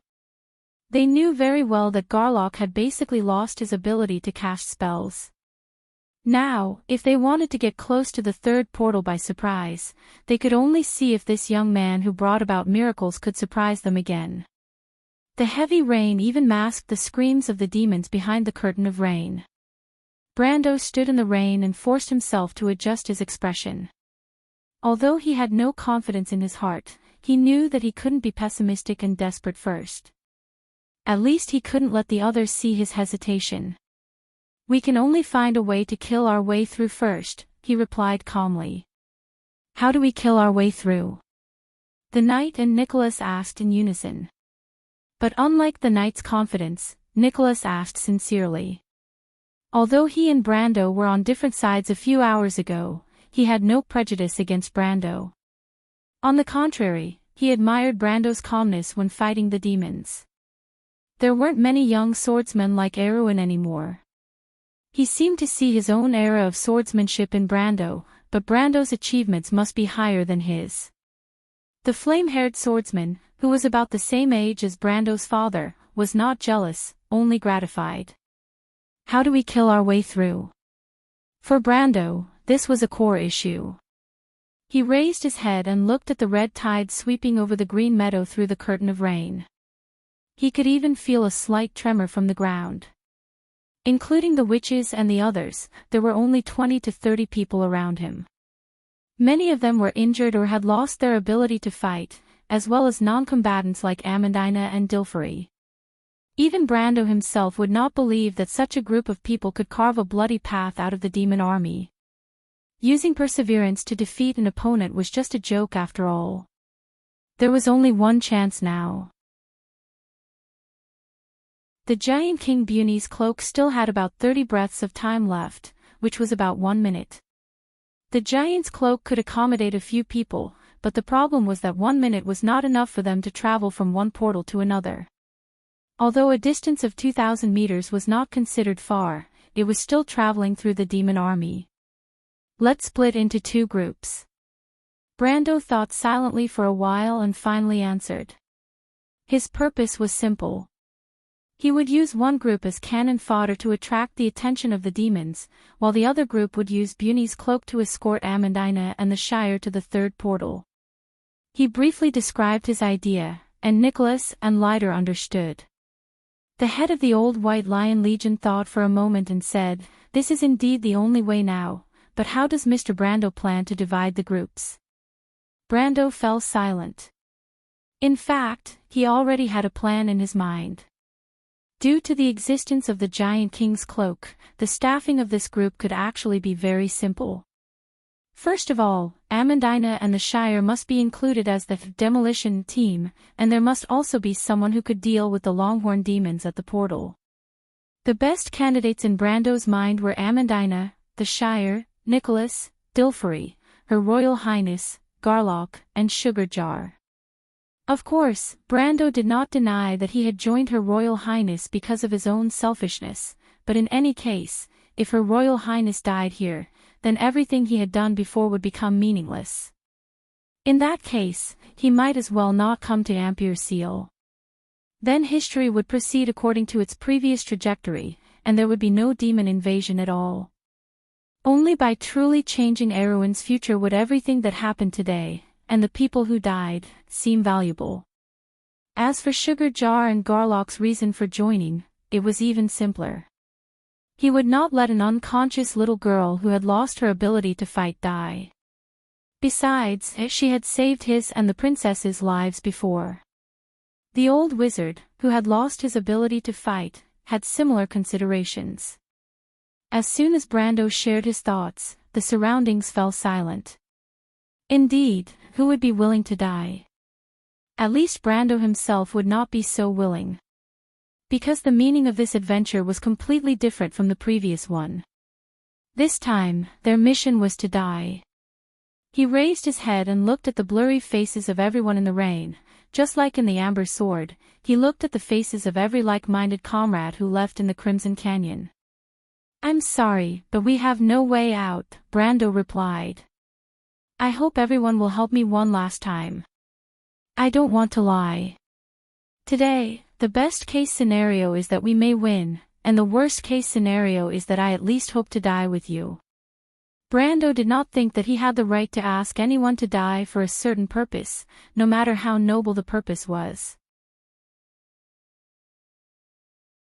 Half of his soul came from modern times, and certain deep-rooted ideas had long been rooted in his heart, as if all people were born equal.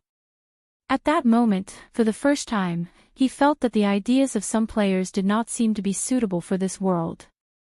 Because he could not treat everyone as NPCs, they were living beings. Even though he was used to taking risks like a player, he didn't realize that this risk involved everyone. Her Royal Highness was not his princess, and Erwin was not his only Erwin.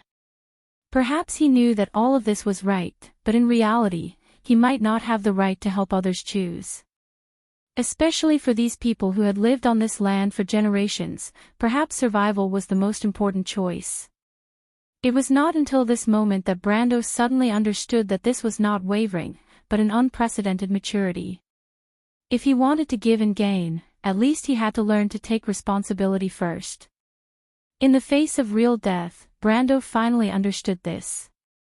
It was not until now that he suddenly understood Leiter's thoughts. He could not help but look at the former commander of the Old White Lion Legion. Leiter was also looking at him. There was only admiration in the old man's eyes.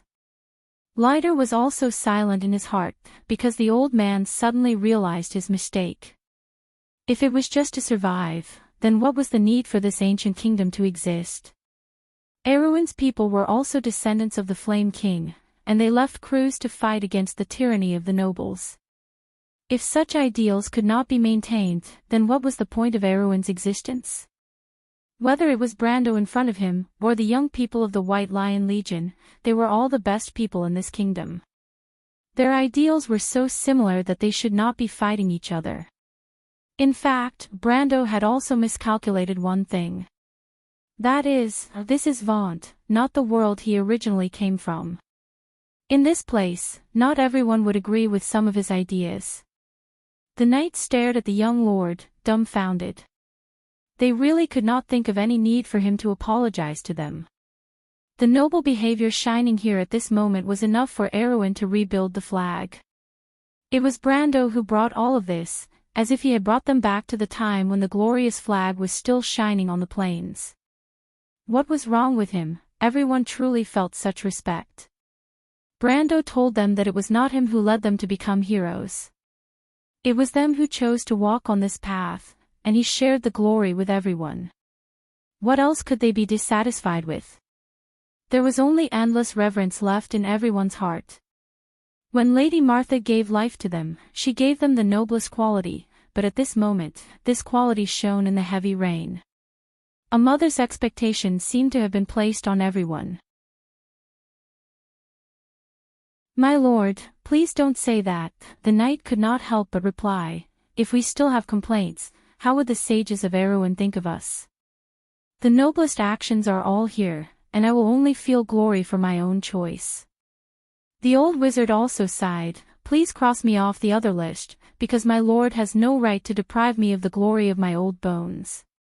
Even if I'm a wizard, I'm still hot-blooded because I'm still Erwin's people." "Is it only Erwin's people who have glory?"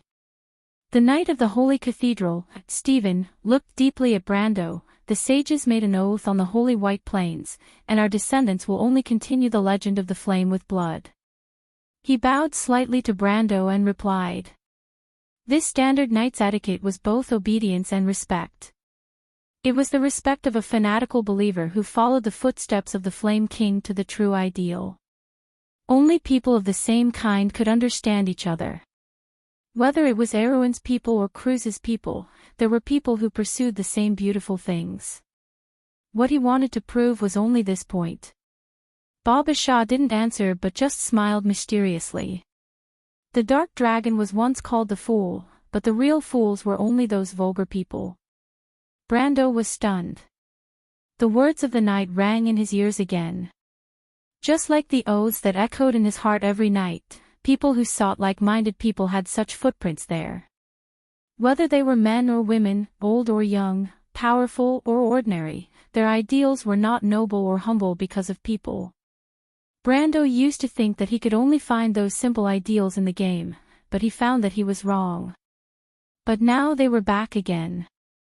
Right here, beside him. Just like the players who fought side by side with him in the past. Setbacks, failures, and death could not stop their pace.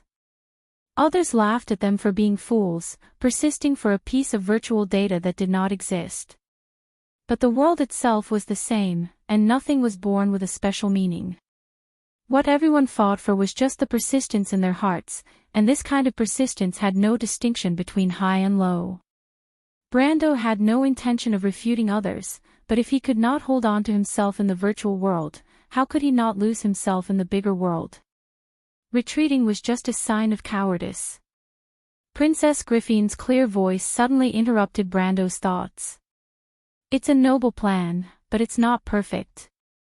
The half-elf girl took a light breath and said, "The situation now is in front of all of us, and we can't have a chance to make a mistake and start over.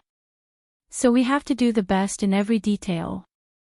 There is nothing wrong with Mr. Brando's arrangement, but you are the only one here who is most familiar with the Giant King's cloak.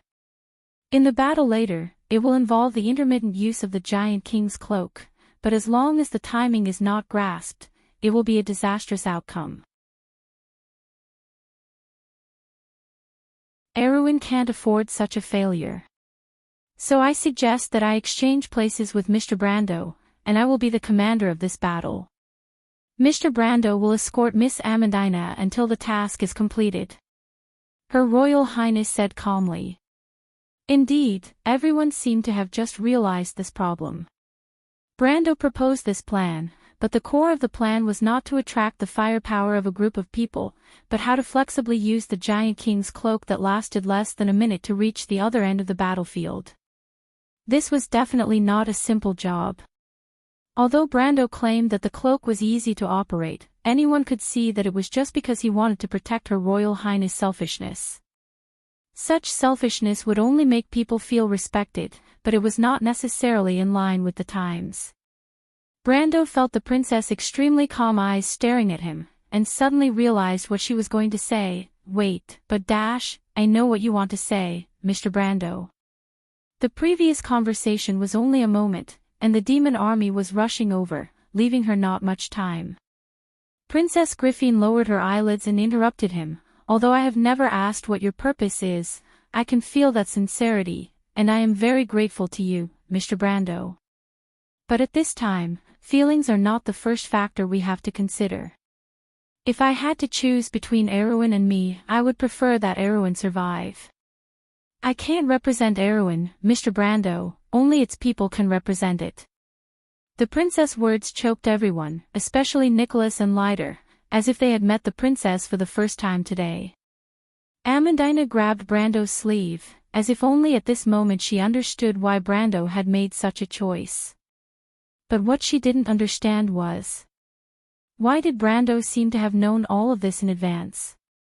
Brando looked at Her Royal Highness, who continued, "So please guarantee that it will succeed." "Your Royal Highness," Brando couldn't help but say. But Princess Griffin turned her head, and the wind and rain fell on the young girl, her long silver hair sticking to her shoulders. She raised her head and looked at the others. "The future king of Erwin is still young and can't personally lead you into battle. Today, as the Princess Regent, I will lead you to overcome all difficulties. This is my honor, my responsibility, and no one can take it away from me. If I die here today, then at least let me say for the last time, Corvado's blood flows for Erwin." Amidst the silence, the knights suddenly shouted loudly, "My lord! Long live the princess! Long live the Princess Regent! Long live the kingdom of Erwin!" This voice echoed in the heavy rain, and Brando found himself unable to say a word. The words, Princess Regent, struck his heart like thunder and lightning. History coincided so wonderfully. In the same heavy rain, there was the same proud Her Royal Highness. Almost every word of the declaration had not changed. Her stubbornness were always so bright and shining. It was as if they had never faded from his heart. Perhaps this was fate. Brando thought. There's a problem with the FF network, so I'll update it on behalf of someone else. If you have any questions, please leave a message in the comments section. If you like this work, you are welcome to come to Chidien. Come to vote for me. Your support is my biggest motivation.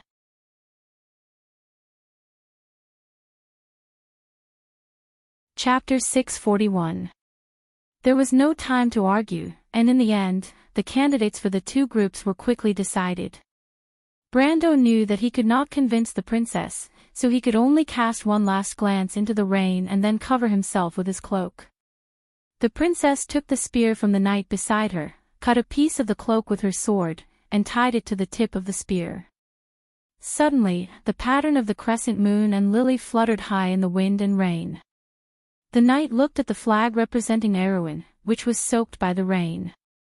The thin team began to move forward. They had indeed attracted the army of demons. The hellhounds galloped forward in a line like a rolling red wave, facing the team of less than 30 people in the center of the battlefield and devouring everything in their path. This bought Brando a precious moment of respite. The group holding the King of Giants Bunny's cloak brushed against the edge of the battlefield and approached the only remaining door of flame. But even this was not a safe journey. Although the hill-like hellhounds could not see them, sometimes there was no way to avoid them when they pounced from the front. At such times, Brando could only lift his cloak and pierce the throats of these demons from below with his sword, letting the stinking blood spurt out, causing these huge demons to stagger and knock down several more of their kind.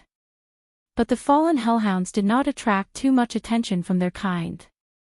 Demons liked to fight with each other, and such a stampede when charging in a group was insignificant. No one would pay attention to this corner of the battlefield. The demons gradually became denser, and everyone felt the ground under their feet churning. The brute devils in the sky were the first to approach the humans in the center of the battlefield. Lighter raised his head, and his gray eyes reflected those hideous and terrifying faces. The monsters in the sky spread their wings and pounced on them like sharp arrows.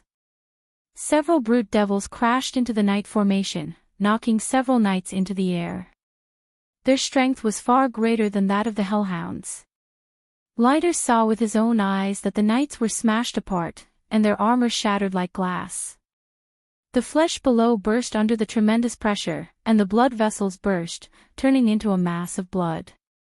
A few drops of blood even sprinkled on the snow-white face of Her Royal Highness behind them. Griffin did not move. Her hand gripped the spear tightly. Her knuckles were white from the lack of blood, but the spear stood firm. The reckless devils swept past. Their brethren behind them swooped down again, and a brute devil crashed into the princess in the crowd. By the time the remaining 3 knights reacted, the brute devil's sharp claws had almost reached the half-elf girl's chest. "Be careful." A silver light pierced through the rain and nailed the barbaric devil's head, causing it to crash to the ground. The old knight was already standing in front of the princess, sword in hand. Griffin looked at the lion in front of her. He had once betrayed the Covardo royal family, but she knew that he had never betrayed Erwin. "Thank you, Lighter." "Princess, as long as you don't blame me for being a traitor, everything is my responsibility. I already owe my life to the late king, and now I'm using these old bones to repay it." Lighter sighed, "But my old life may not be enough to pay for my sins." "It's not your fault." Her Royal Highness's eyes shone with a cold light. "Someone will pay for this, and Brando will not let them go." Lighter knew that Her Royal Highness was talking about her powerful uncle, and he couldn't help but sigh again. He didn't expect Duke Cypher to be so crazy as to bring demons into this world. It was no wonder that Nicholas and Garlock would immediately switch to the princess's side without any hesitation. Only regret was left in his heart. If he had known this would happen, he would never have allowed the White Lion Legion to be his accomplices. But it was too late to say this now. Not to mention the young man, even the Holy Cathedral would never let Duke Cypher go. And the White Lion Legion was destined to lose their past glory. In fact, none of this mattered anymore. What mattered was whether Erwin could survive from now on, and whether their gamble with their lives would succeed today. A silver brilliance flew out from the old man's sword, and the silver brilliance was shaped like a crescent moon. The crescent moon moved forward and swept across the formation of the brute devils. The demons flying in the sky still maintained their forward posture, but their bodies had been torn apart, and pieces of their corpses crashed to the ground, bringing with them a foul wind and a rain of blood. What a beautiful white raven sword art, representing Erwin's most glorious past.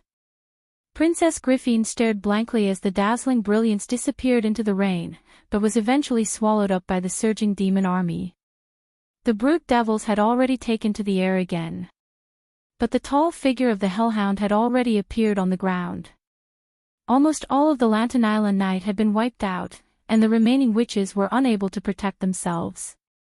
Lighter and the crew's knights stood closer, ready to protect the last flag on the battlefield. When Brando looked back, he saw that the flag was still standing in the rain and had not fallen. A blue and white battle flag seemed to be the only symbol on this battlefield. Lightning flashed across the dark sky of Ampere Seals Bay, turning everything white. Brando looked back with a heavy heart. He understood that all hope now depended on him. If he could tear down the portal quickly, everything might still have a chance to be salvaged. Brando could not help but grit his teeth. They had already rushed through the first wave of demons, and there was less than half of the distance left. The demons on the battlefield had also thinned out a lot, and the intermittent use of the giant King Bunny's cloak had only taken less than a third of its duration. It seemed that victory was close at hand. Everyone could not help but quicken their pace subconsciously. The remaining third of the distance was crossed in a flash. After passing through the second wave of arrows, the defensive line formed by the Longhorn demons behind them was clearly visible. Nicholas pulled out his long sword. Without waiting for Brando's order, he rushed towards the superior demons like a golden red line. The 12 Longhorn demons were obviously stunned by the sudden appearance of a strong enemy in front of them. Unable to react in time, the two closest to Brando and the others were swept into a sea of fire by Nicholas before they could even let out a scream. There was only one outcome waiting for them. Brando continued to move forward with the giant king's cloak propped up, and there were still 9 seconds left. At this time, he did not need to save anymore, because there was still the last stretch of the road left in front of him. Amandina followed him closely. The Shire was holding the unconscious sugar jar, and Dilfery was at the very back. The four of them had never felt so nervous and uneasy as they did at this moment. Even Brando's experience during the Wolf Tide was far from what he was experiencing now, because at that time, he could at least see through history, but now the future was hidden in a fog. He had to break through this fog with his own hands, but he could not be sure what the trial behind the fog represented. 30 meters. The giant king's cloak finally lost its effect. But there were only 2 or 3 kittens by the portal at this moment. Those were all demon warlocks, and as soon as the Shire and Brando appeared, they took care of them one by one. Amandina threw away the giant king's cloak as fast as she could, as if it was not a legendary item, but a piece of trash.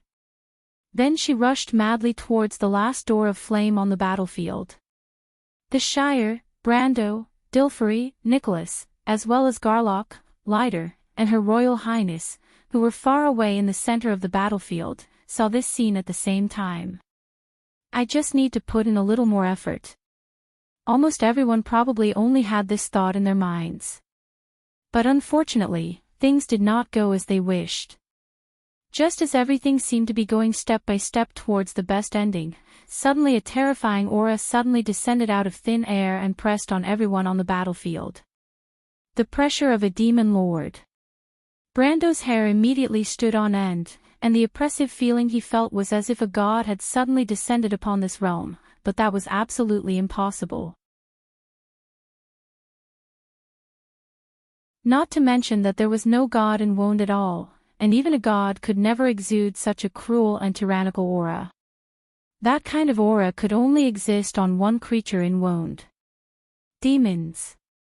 He raised his head and watched as the space beside the portal began to tremble.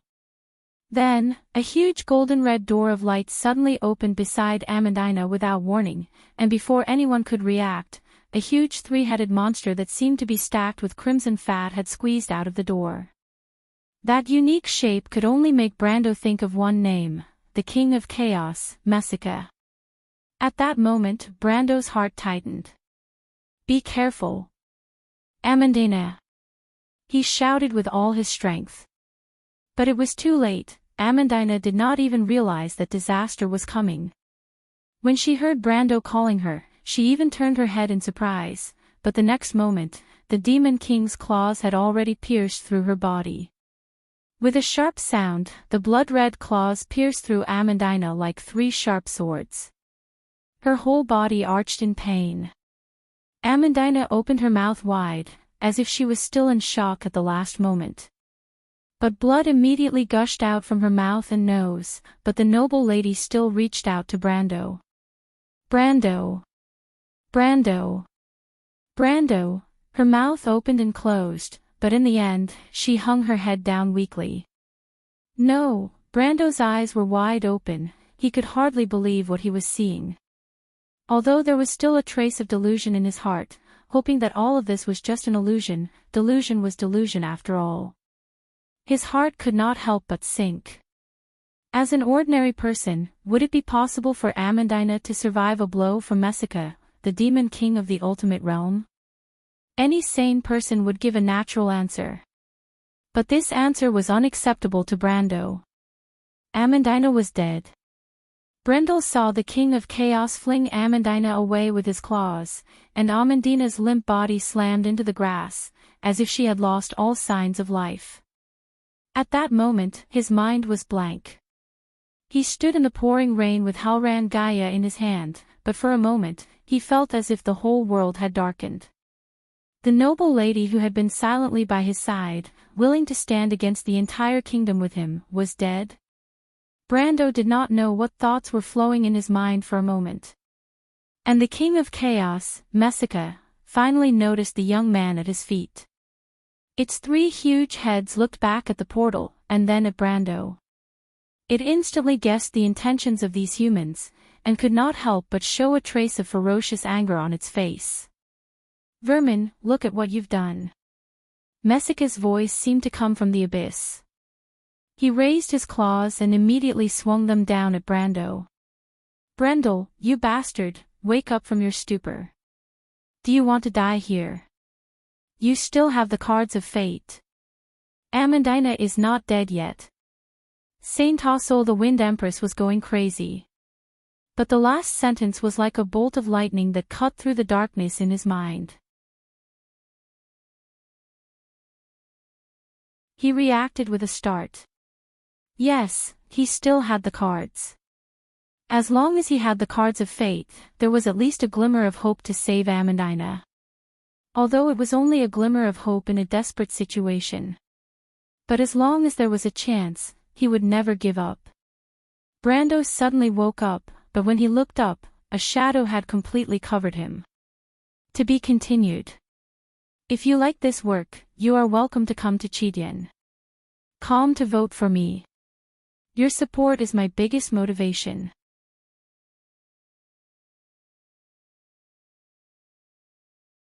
Chapter 642. Each of the 3-meter-long claws was made of gray cuticle, and the beehive-like holes were clearly visible. Brando knew that the fine holes were filled with demonic worms. Whenever Messica, the King of Chaos, attacked, they would take the opportunity to parasitize the wound. He remembered that when the TRS Guild killed the Demon King, they specially deployed the Heresy Inquisitors and Witch Doctors to purify the parasitic worms, but he did not have such excellent conditions now. The Demon Lord's sword-like claws slashed down at him. Brando reacted quickly and jumped back, and the 3 sharp blades brushed past him like plows. The grass was split open, leaving 3 deep claw marks. The power of chaos followed closely behind, and a layer of gray flames burned on the claw marks. Brendel did a backflip and landed firmly on the ground. The blood in his veins accelerated, and he was completely awake.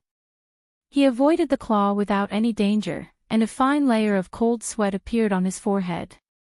Fortunately, he was reminded by the elf at the last moment, or the consequences would have been unimaginable. Unlike the superior demons who had mastered the power of the fire elemental laws, true demons of the overlord class and above were not recognized by the power of the laws. On the contrary, they used the power of chaos and the violent dark magic of the Sea of Magic. These 2 powers lacked creative power in the hands of demons, but were far enough to destroy. It even surpassed most elements of the same level. The power of chaos could assimilate everything, and the burning flames were proof of that. The gray flames had nothing to do with the fire elements in the world of Woned, but were called embers. Everything burned by it would return to chaos. Legend has it that when the land of order was transformed into the wilderness, the world would be full of such flames. Brando had just stood firm when the voice of the Wind Empress came. Brando, when this demon attacked, its right hind leg was a little slower than the other 3 legs. It looks like it has some hidden disease. Can you seize this opportunity?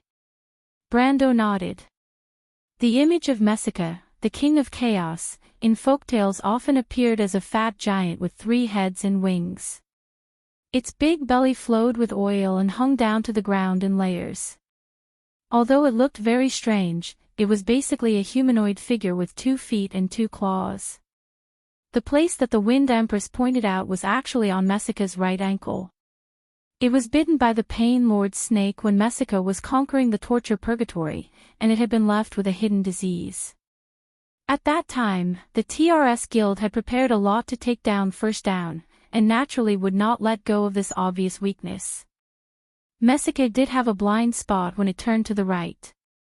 Unfortunately, this information didn't mean much to him. His strength was close to the peak of the extreme realm, and such a small weakness couldn't make up for it.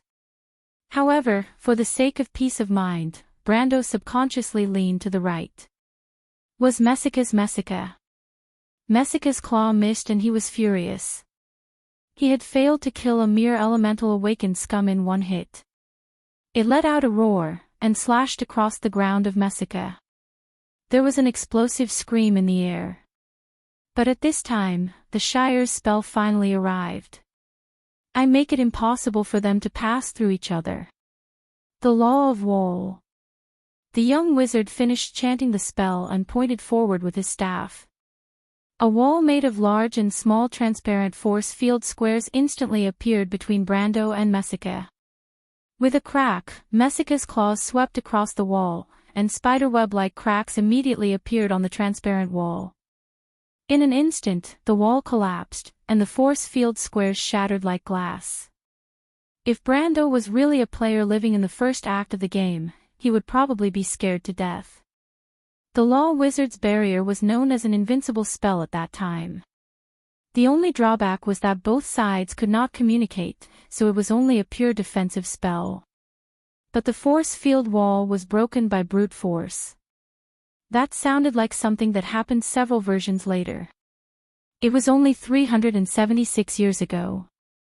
Brando only felt his scalp tingle, but the Shire's spell bought him some time. He hurriedly put aside all distracting thoughts and took this opportunity to roll to the side, barely avoiding the King of Chaos attack. Damned bug!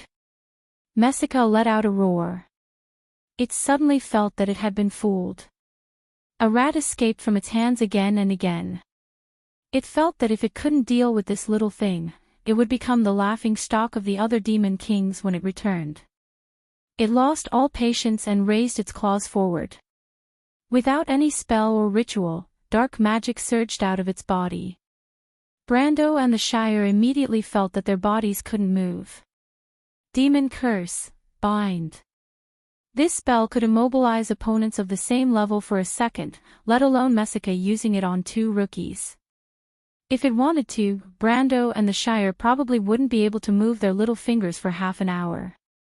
Apparently, the King of Chaos thought so too. It reached out its hand and a force seemed to be born from the void, dragging Brando and the Shire in front of it.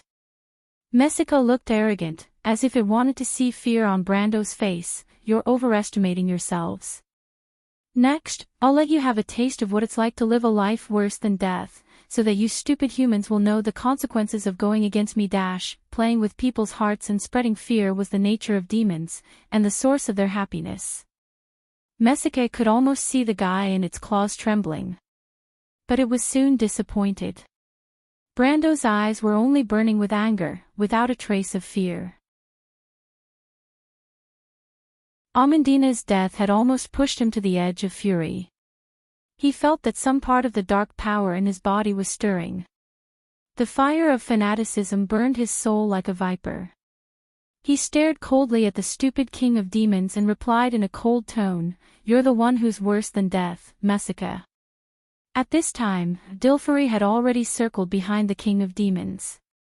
In fact, Messica had already noticed this human girl, but it could feel that Dilfari had no power at all. She was just an ordinary person, so it didn't care about her at all.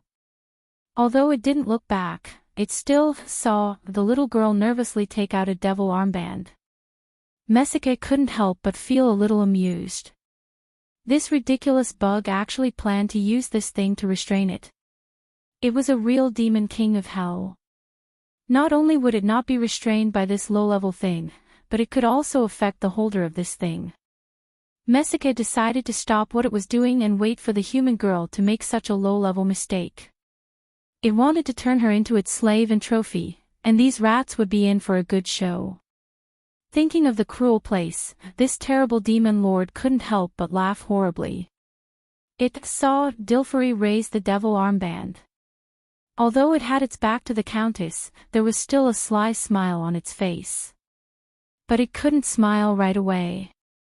Brando sneered at this idiot. He knew exactly what the other party was planning. He had already calculated this point. This was the bad nature of demons. They derived pleasure from the misfortune of mortals. It was easy to change mountains and rivers, but hard to change one's nature. They would never easily give up this depraved habit. What's more, for Messica now, there seemed to be nothing to worry about. As everyone knew, in addition to the inferior low-level demons in the Sulphur River, the superior demons were divided into many different categories. Above them were the demon lords, and then the demon kings of the various realms. Messica was one of them.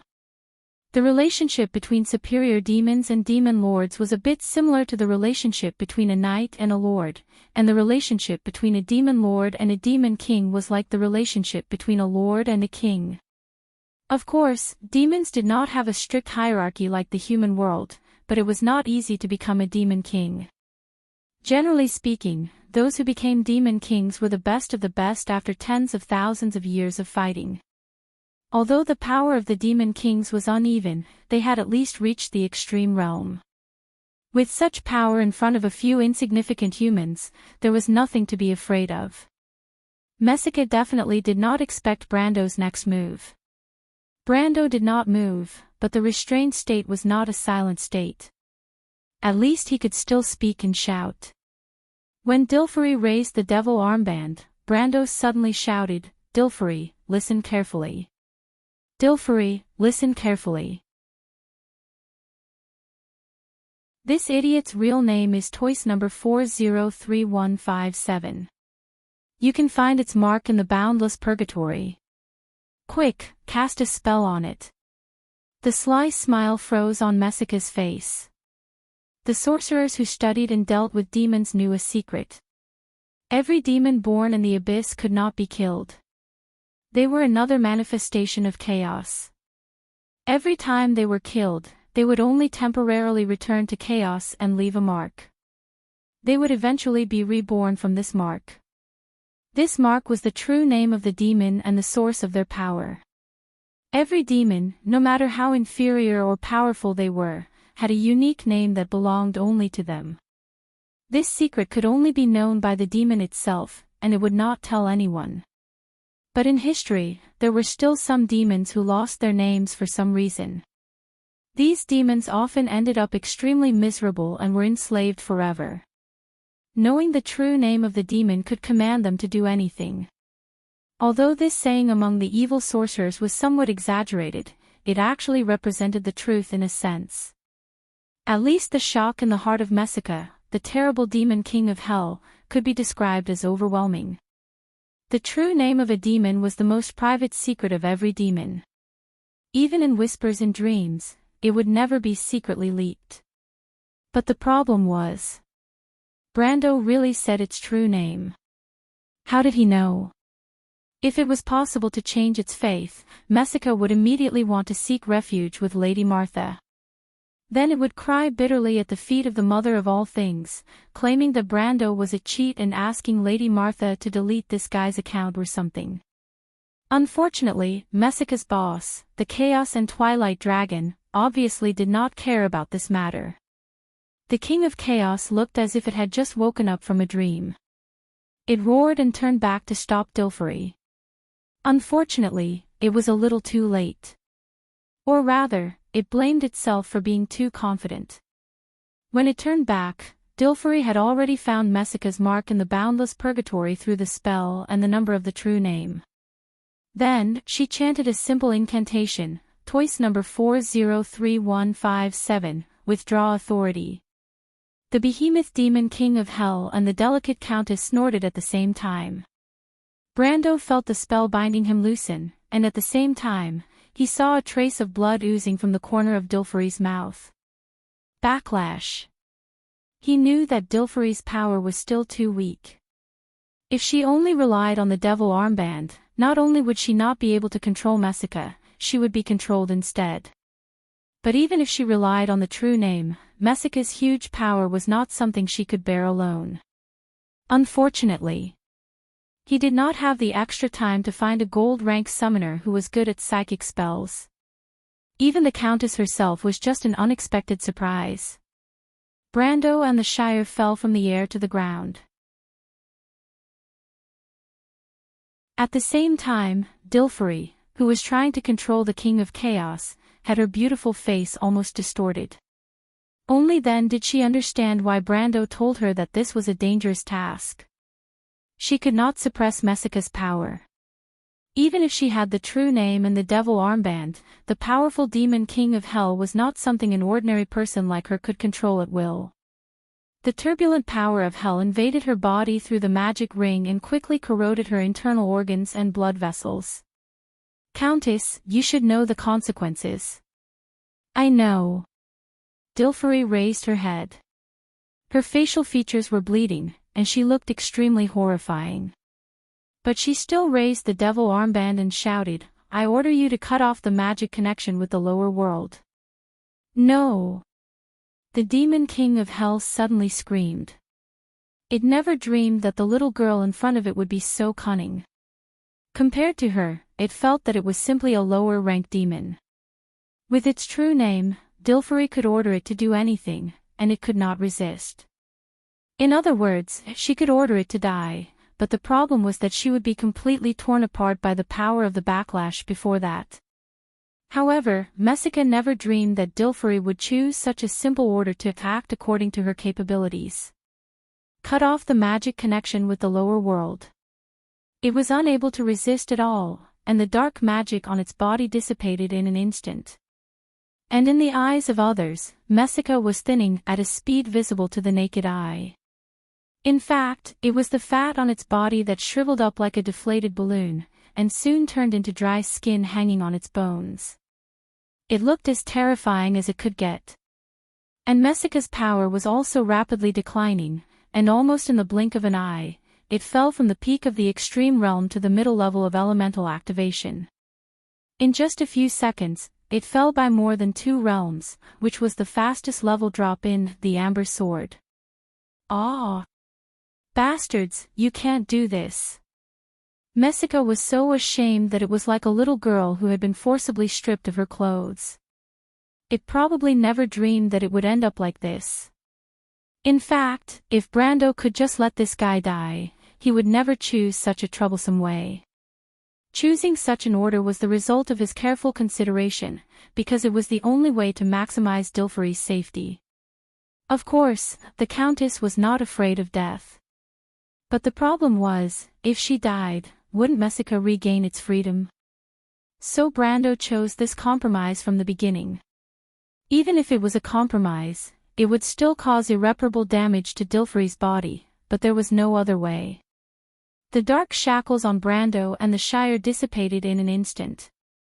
He immediately picked up the Halran Gaia from the ground, and at the same time, Messica's magic dissipation effect finally came to an end.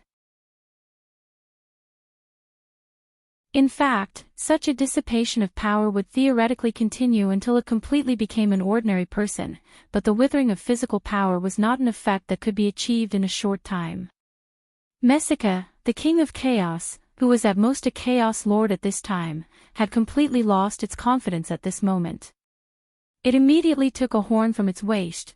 The horn was obviously made from the horn of a greater demon, and blew it as if its life depended on it. The long sound of the horn penetrated the entire battlefield in an instant, and Brando knew at a glance that this guy was calling for reinforcements. He looked back and saw that the demon army in the center of the battlefield, after a slight pause, suddenly began to turn back in chaos. "Stop him!"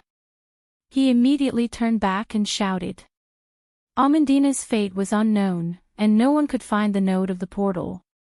If the demon army arrived, everything they had done before would be for naught. Charles, who was at the side, also reacted immediately. He hurriedly grabbed the cane that had fallen on the ground. At the same time, the princess and her party, who were surrounded in the middle of the battlefield, had the exact opposite feeling.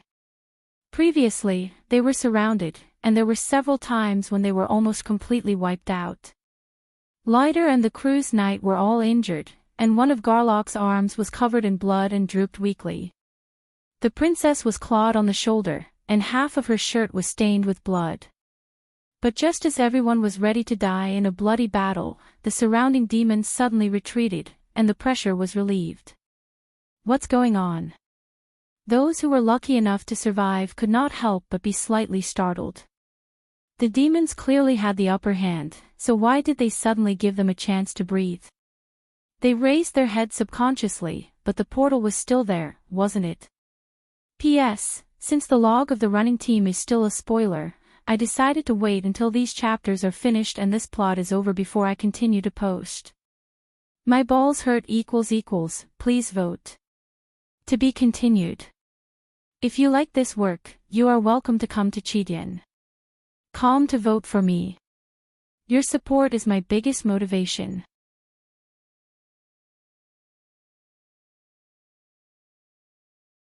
Chapter 643. Messica's shriveled skin was wrapped around its thick bones, its ribs were protruding, and its eye sockets were withered and sunken from its 3 heads. It looked like a huge skeleton. From time to time, dark blue flames burst out of its body, which was the light emitted by the disintegration of demonic items due to the loss of magic power. Even its equipment protection had completely disintegrated. It was as if it had suddenly fallen from the throne of a brutal king to a penniless beggar. The huge psychological gap also brought with it a huge sense of insecurity. Although it was clear that it still had an advantage against Brando and the Shire, Messica immediately used its remaining strength to cast a flame shield on itself.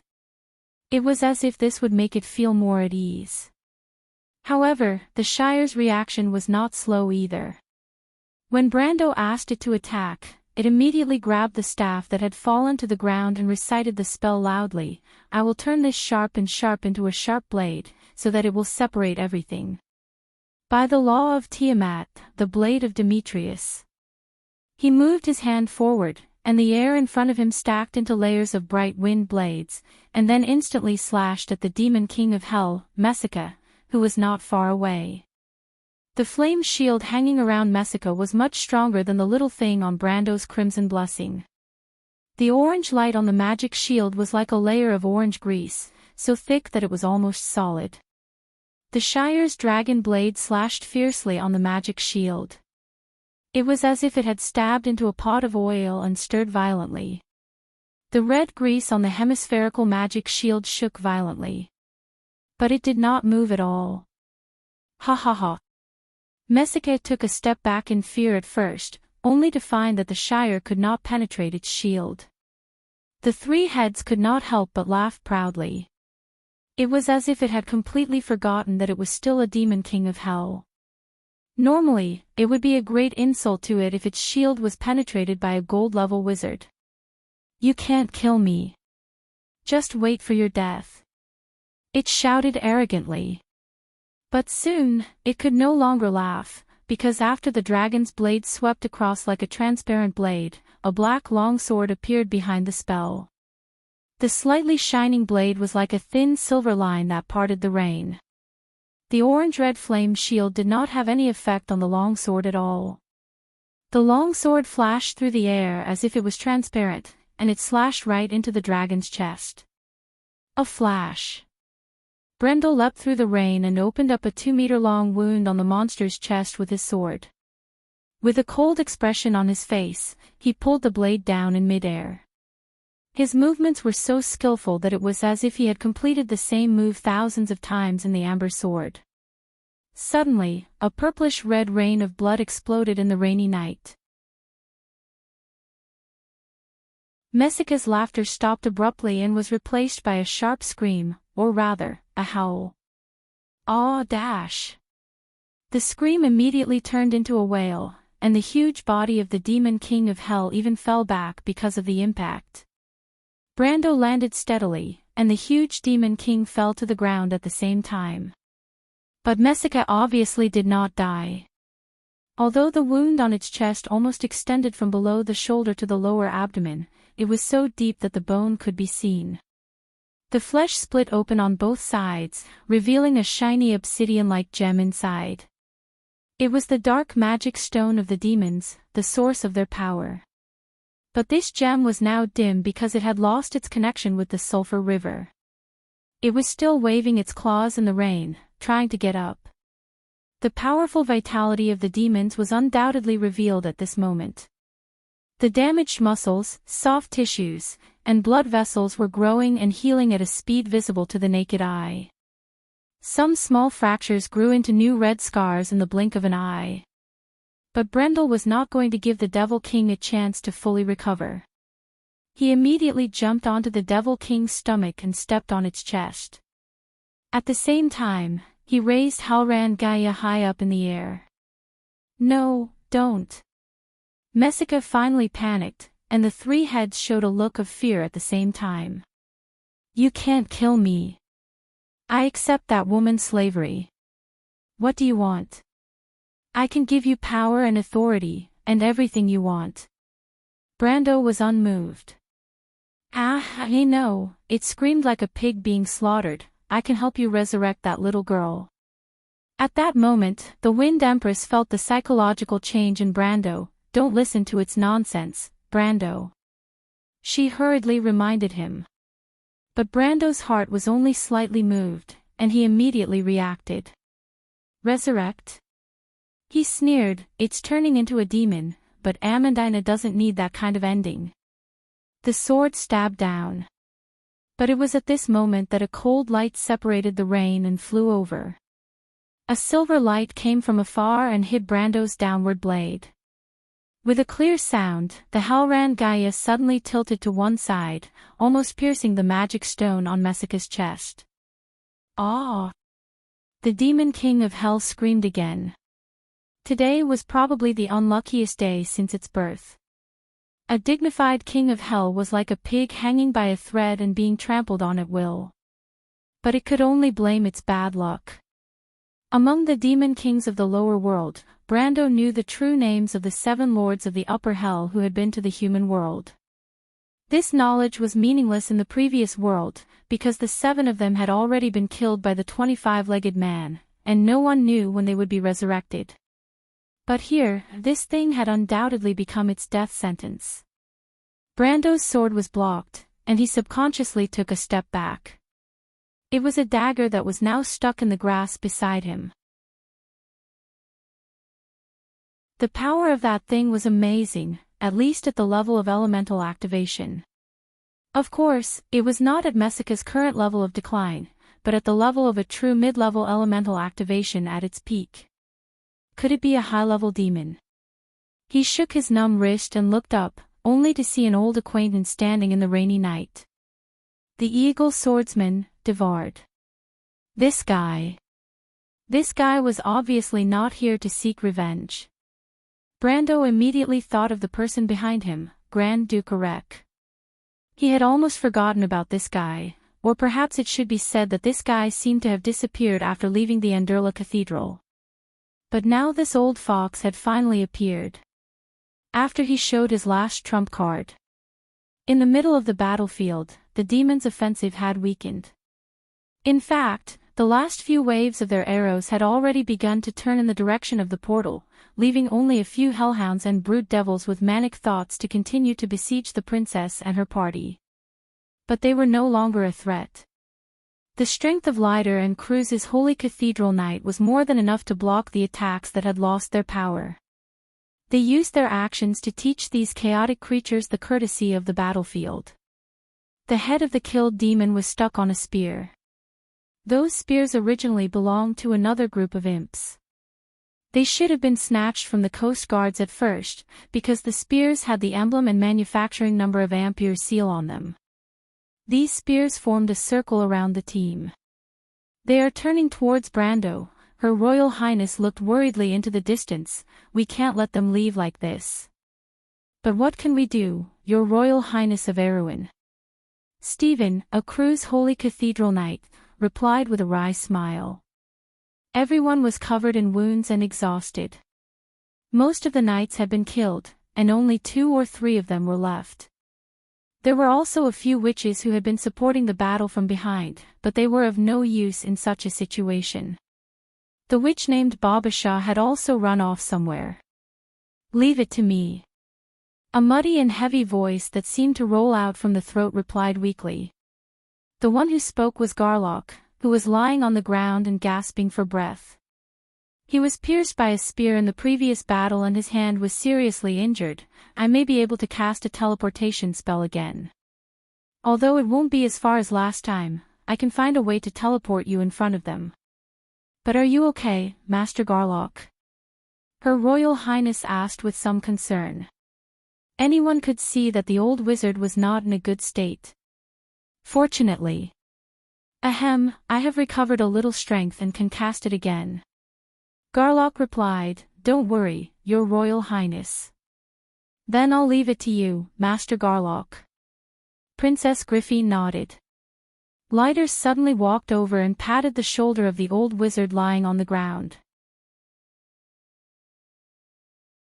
Garlock glanced at the old lion of the kingdom. He shook his head and struggled to get up to get his staff. The knight beside him hurriedly helped him up. But Garlock the Wanderer gently waved his hand and pushed the others away. He picked up his staff and glanced at everyone one by one. Finally, he glanced at the portal that seemed to be far away in the sky. Then he began to recite the spell. It was a little difficult at first, but it gradually became smoother. The space began to tremble again. A familiar white halo spread out over the battlefield. But this time, there were no more demon warlocks to stop the spell from taking shape, because they had already turned into stinking corpses. The halo suddenly spread out in front of the demon army like a gate. The next moment, Princess Griffin and the others appeared on the grass. A moment ago, they were still behind the demon army and were left far behind by these chaotic creatures. But the next moment, they were blocking the path of the demon army. Everyone had a certain degree of resistance to teleportation spells. This time, they were only slightly dizzy and came back to their senses. They immediately saw the approaching demon army, and everyone immediately turned around to face the incoming demon army. But it was at this moment that the princess suddenly realized that Garlock and the 2 seriously injured Anthony Knight had disappeared. Where are Master Garlock and the others? Princess Griffin asked immediately. He stayed over there, Your Royal Highness. His strength is no longer enough to teleport everyone. The 3 of them stayed behind after some discussion. Lider sighed and replied. Her Royal Highness was slightly stunned. How could someone as intelligent as her not understand what he meant? But why didn't you tell me? Everyone has the right to choose to be a hero, Your Royal Highness. He was waiting for us in another world, and we were just going to arrive later, after stopping these monsters. The half-elf girl bit her lip. I understand. She nodded. The old white lion bowed slightly to her. It was the etiquette of an old courtier to a young princess. Then the old knight turned around with a long sword in his hand. At that moment, thunder and lightning intertwined, zigzagging and flashing in the sky, piercing through the layers of dark clouds. The demon army had discovered the Demantis blocking their way. They had no intention of stopping. On the battlefield, the advantage of the demons had been stripped away layer by layer. The original absolute advantage had now become entanglement. It was as if there were two dying opponents on the battlefield, waiting to see who would die first. Brando stood in the pouring rain and stared at Devard the eagle in front of him.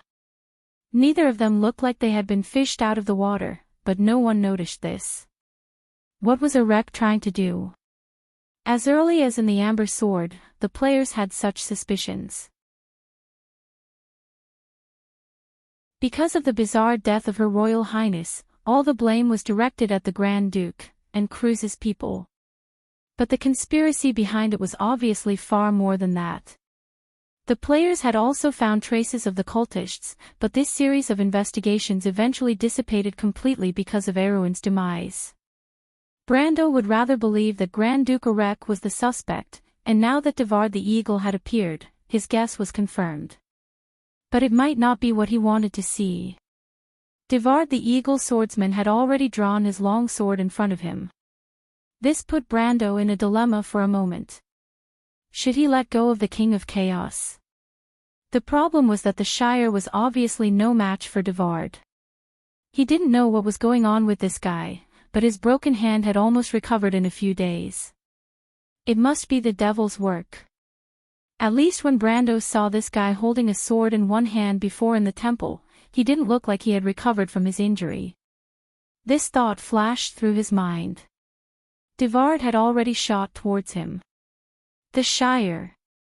Brando shouted. The Shire immediately began to set up a protective spell. He picked up his staff, but no one expected that at this time, the oak staff in his hand shattered like glass without warning. The broken pieces of wood seemed to have been hit by something, and in an instant, they spontaneously combusted and turned into ashes in the blink of an eye. The young wizard couldn't help but scream, and a large piece of skin had been burned off the hand holding the staff. What the hell is this? He raised his head. A ripple visible to the naked eye in the air was sweeping across the entire battlefield. The arc of electricity crackled as it swept across the entire grassland, and the meadow where it passed was immediately scorched. And people's hair stood up as if it had been swept by static electricity, and immediately there was a burning smell. Ring of lightning. The Shire screamed. This was not a high-level spell, nor did it occupy a high level in the ring spell system. But no one had ever heard of a level 2 spell that could cover a battlefield that was several kilometers wide. Without the Shire spell cover, Devard stabbed at Brando like a bolt of lightning. Brando had no choice but to give up Mesike in his hand, pull the Halran Gaia out of the King of Chaos chest, and at the same time, roll back to avoid the sword. Mesike on the ground let out another painful howl. But it finally found a chance to escape, and without waiting for the wound on its chest to recover, it immediately got up from the ground. The Shire, what's the matter, where's your spell? Brando immediately asked without looking back. He was anxious because he did not know how long Amandina could hold on. If her soul completely disappeared, even Martha would not be able to save her. The problem was, there was not much time left. I don't know. The Shire was looking in the direction of the ring of lightning. He immediately let out a shrill scream. Brando had never heard the Shire make such a sound, and he heard his mage attendant shouting his name, "My lord, look behind you." There was a loud bang. Brando subconsciously turned his head, and then he was stunned to see a huge black shadow breaking through the ground and slowly standing up from the ground in the direction of Ampier's seal. At that moment, his mind was blank. This is impossible. How could there be a Titan statue here? Had he traveled to the end of the Slate War? To be continued. If you like this work, you are welcome to come to Chidian. Calm to vote for me. Your support is my biggest motivation.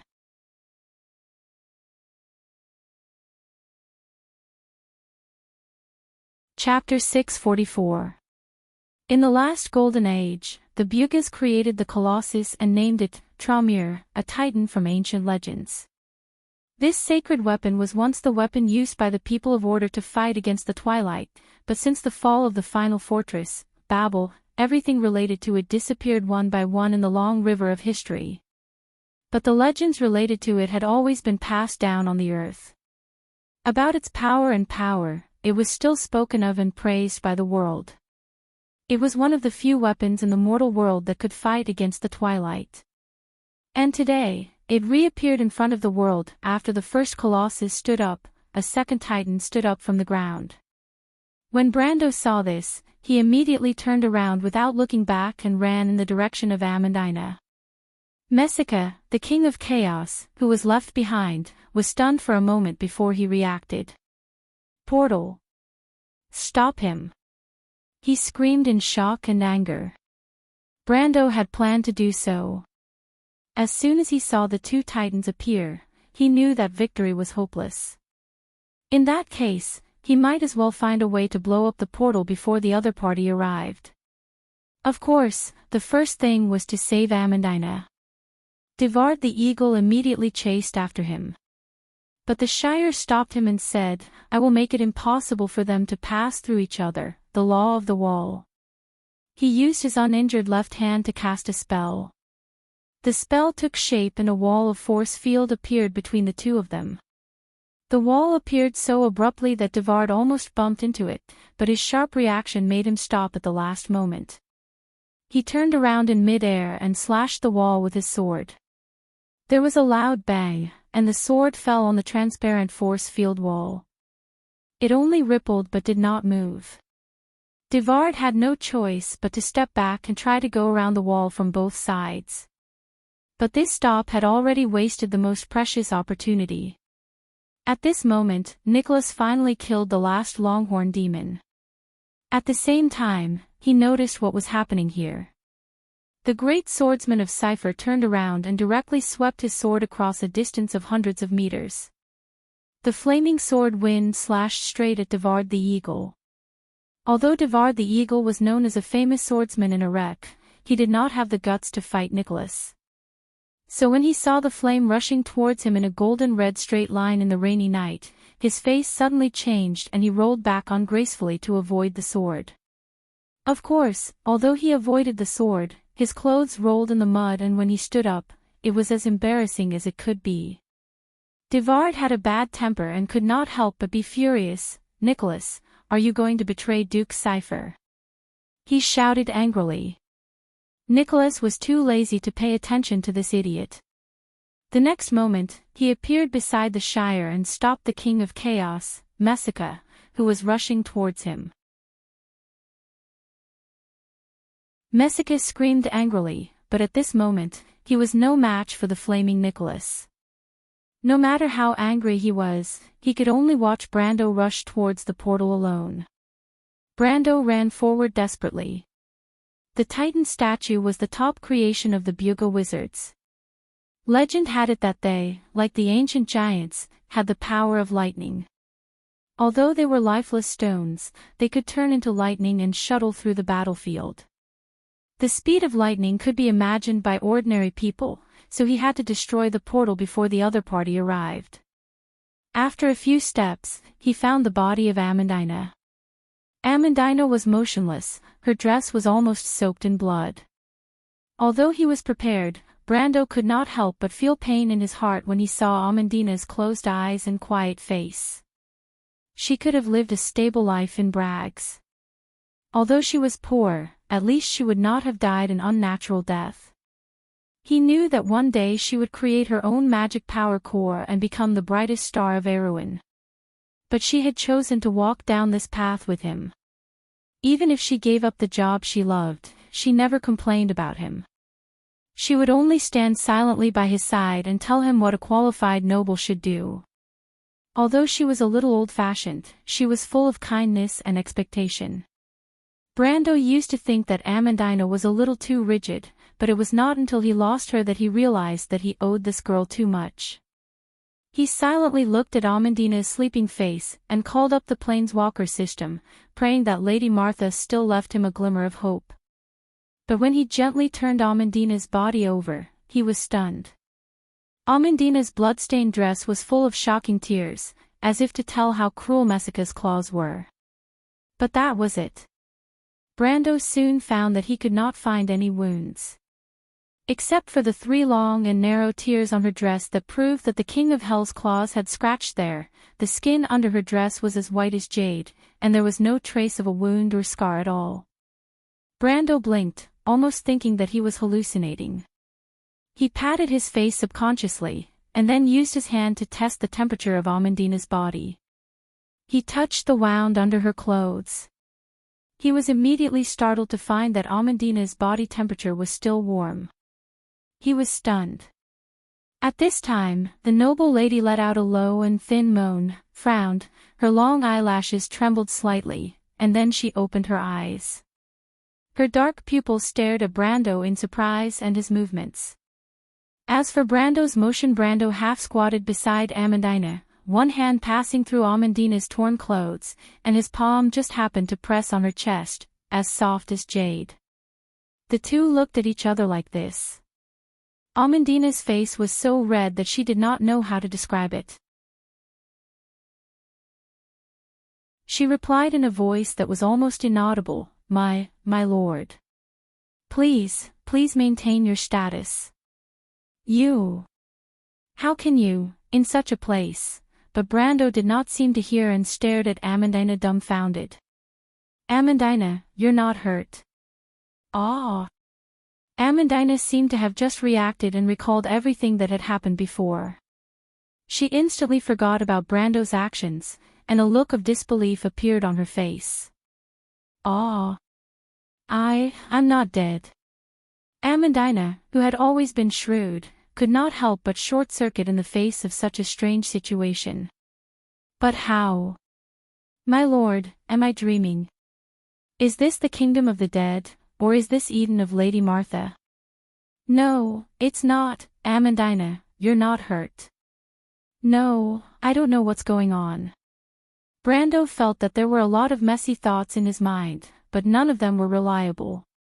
He was sure that he did not see wrongly, nor was he hallucinating. Amandina must have been killed by Messica, and the cuts and bloodstains on her dress were proof. But what was going on? While he was still puzzled, he suddenly saw Amandina, who was lying on the ground, crying in a daze. The tears mixed with the rain and slid down her white face.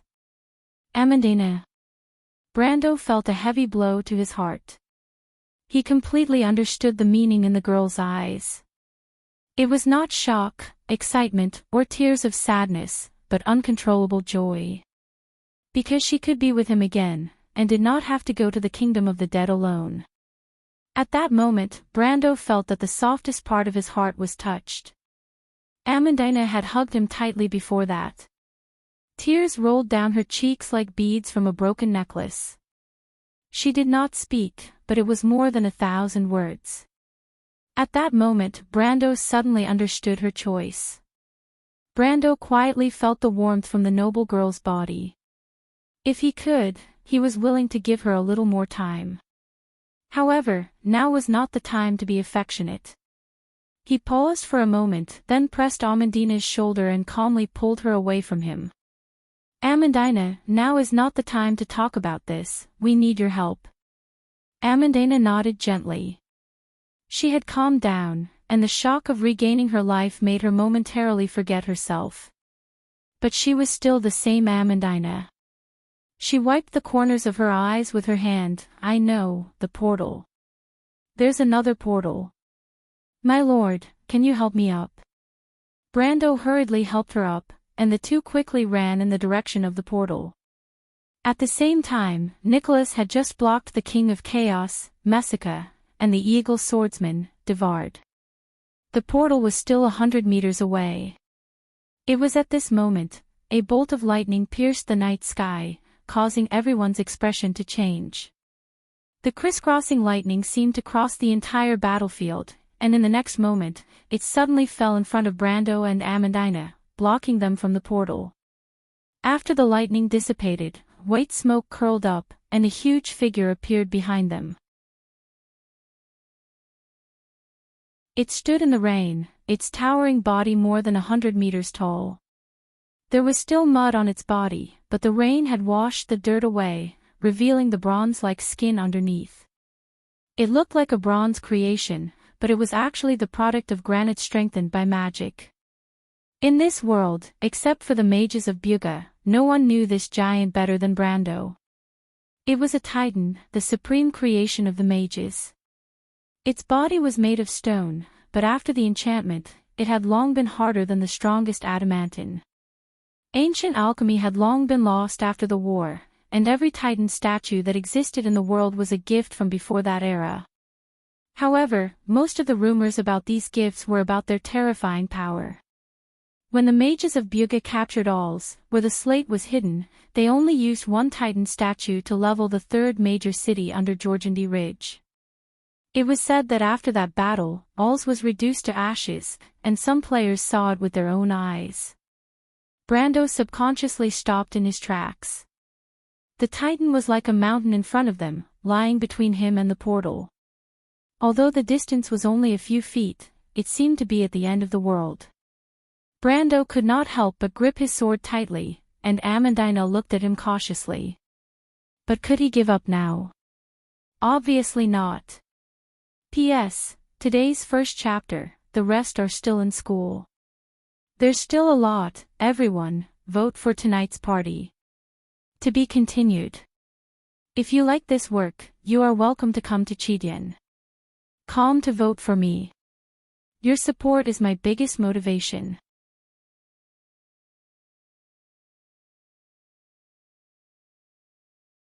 Chapter 645.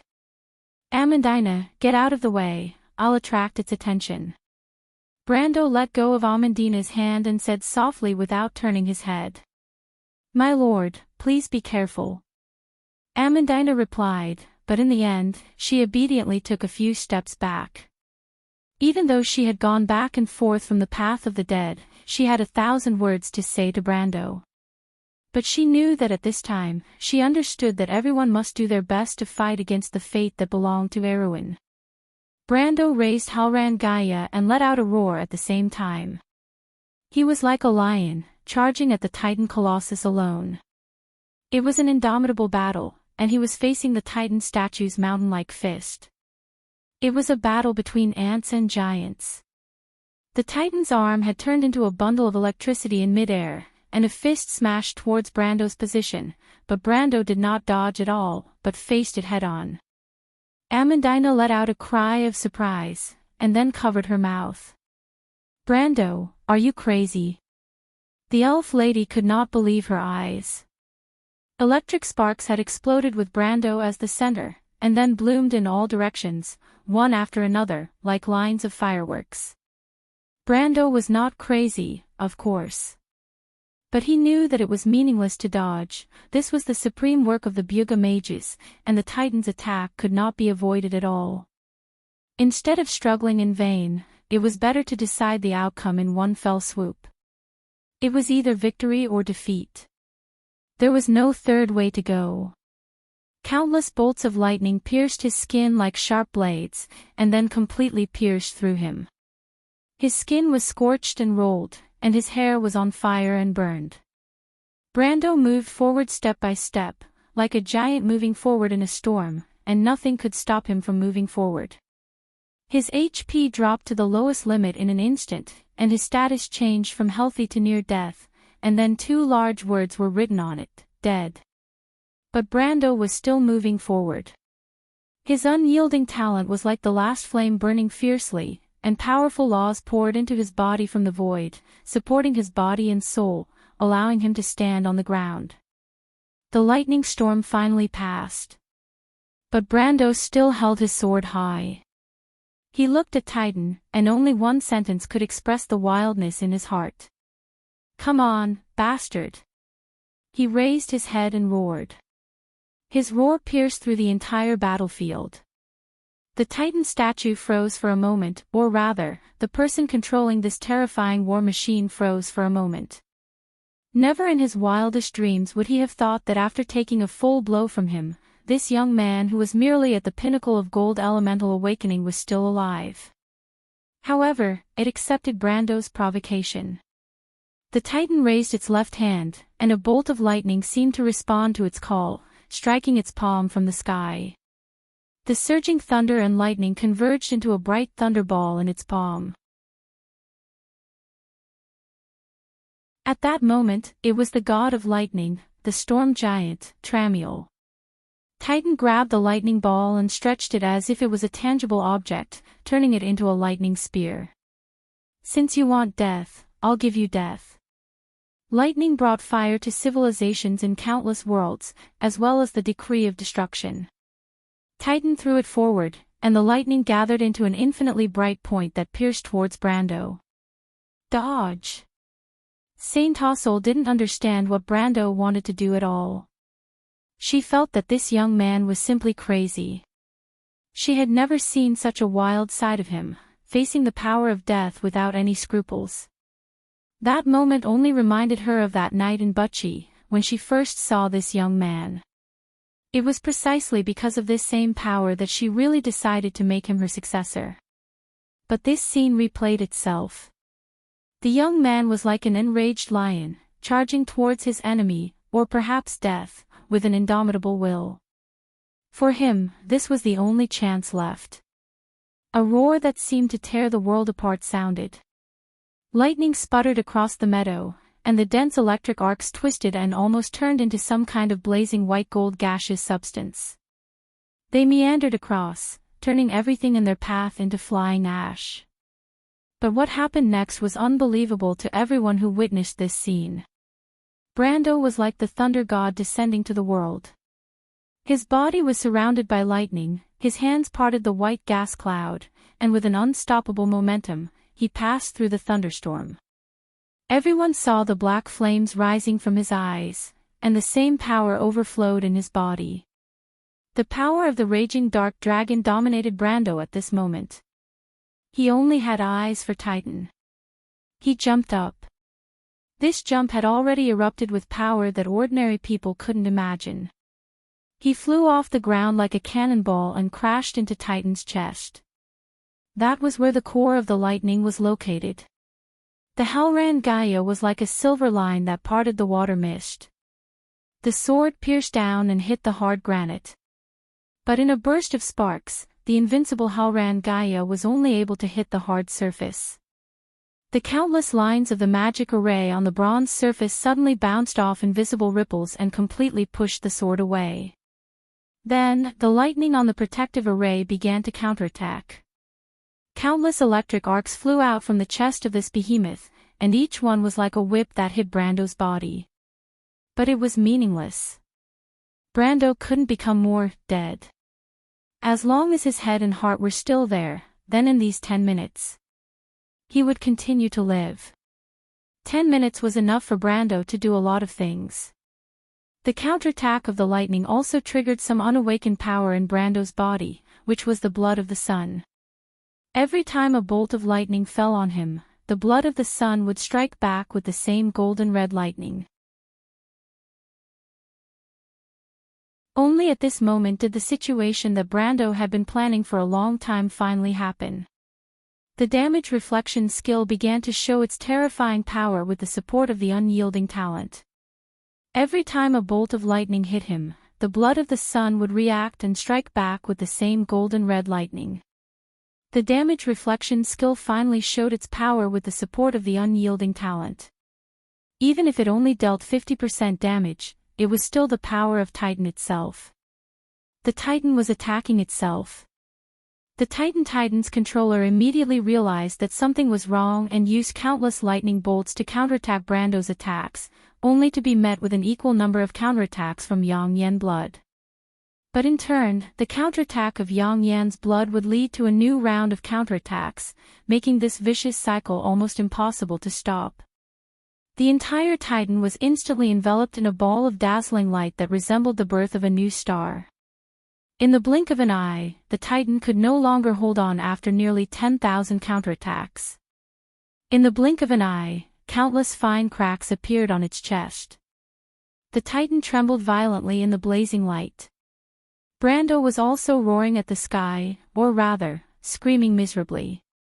The constant pain almost drowned out all of his senses. He used all of his strength and could only make one sound. Ah. Brando used his last bit of rationality to extend the crimson blessing left claw into the crack in the chest of the Titan Colossus with a roar.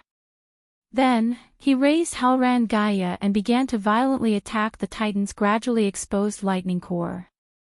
Now, there was only one result for both sides.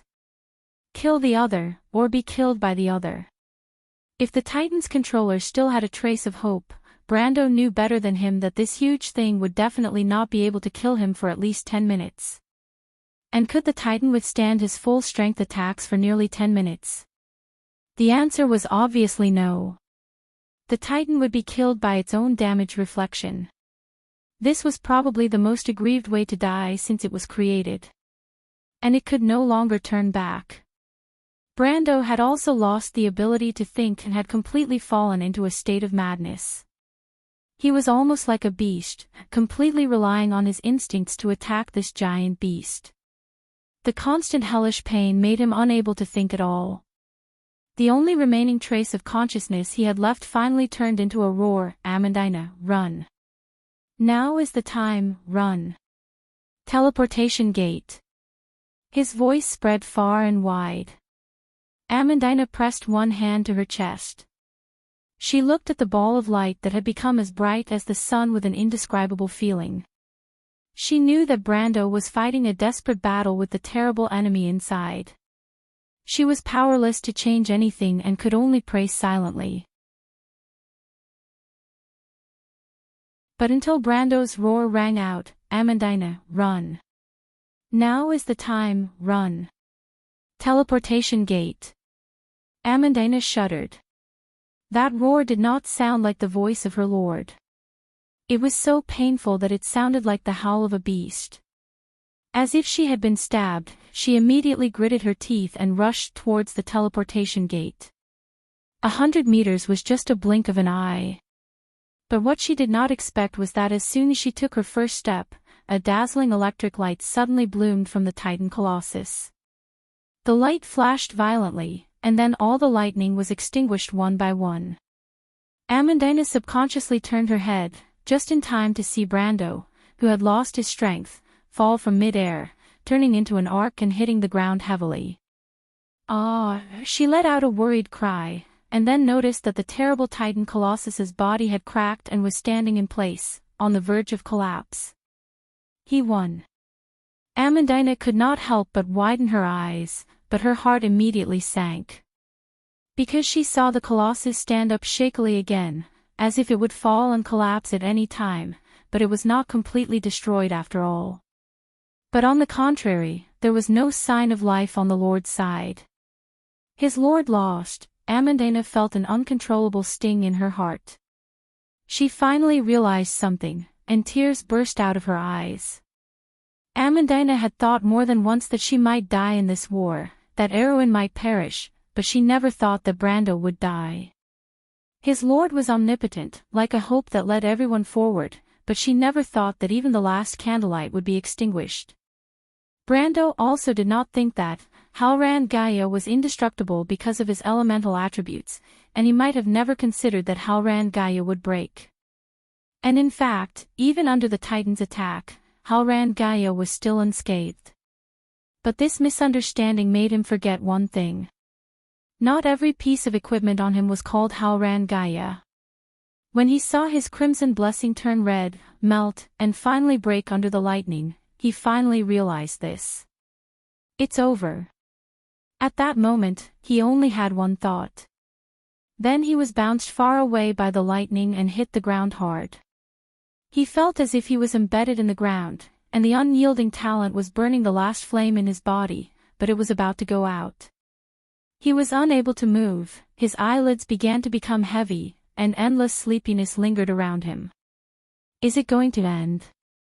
He wanted to look in Amandina's direction again, but he only saw a dark and narrow field of vision. Because of the ruptured blood vessels, his field of vision was blood-red, like the scene before the end of the world. Everything seemed to have quieted down. In the silence, he saw another bolt of lightning fall from the sky, and then turn into another titan. Misfortune never comes alone, it's completely over, he thought. Until he heard a familiar, crisp voice piercing through his dark thoughts. Brando. P.S. Chapter 2, thank you for your support in the past 2 months. There's more to come, hee. I like sudden outbursts. To be continued. If you like this work, you are welcome to come to Chidien.com to vote for me. Your support is my biggest motivation.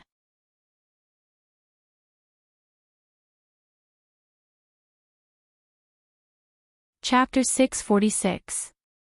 Medusa Lysimachus stood at the edge of the pit in awe, looking at the supreme creation of the bugle wizard. The bronze giant stood in the heavy rain, then turned into a dazzling bolt of lightning and pierced straight into the sky, disappearing into the horizon in the blink of an eye. This was the highest masterpiece of magical skill, she thought with respect. But unfortunately, it was not the people of Georgandy Ridge who manipulated them, but the unlikable all-for-one believers. No one liked the cultists, and Lysimachus was no different. But for some reason, she could only choose to endure. Even thinking of the demon lords who reeked of sulfur, the beautiful lady could not help but shiver. In order to divert her attention, she cast her gaze into the pit. The first Titan statue had already gone to the battlefield, and the remaining one was in the process of being activated. Lysimachus saw the human in noble clothes slowly walking towards the colossus, and a ladder had been built. There were also many cultists in the robes of all for one around. It was like an absurd festival that belonged to them.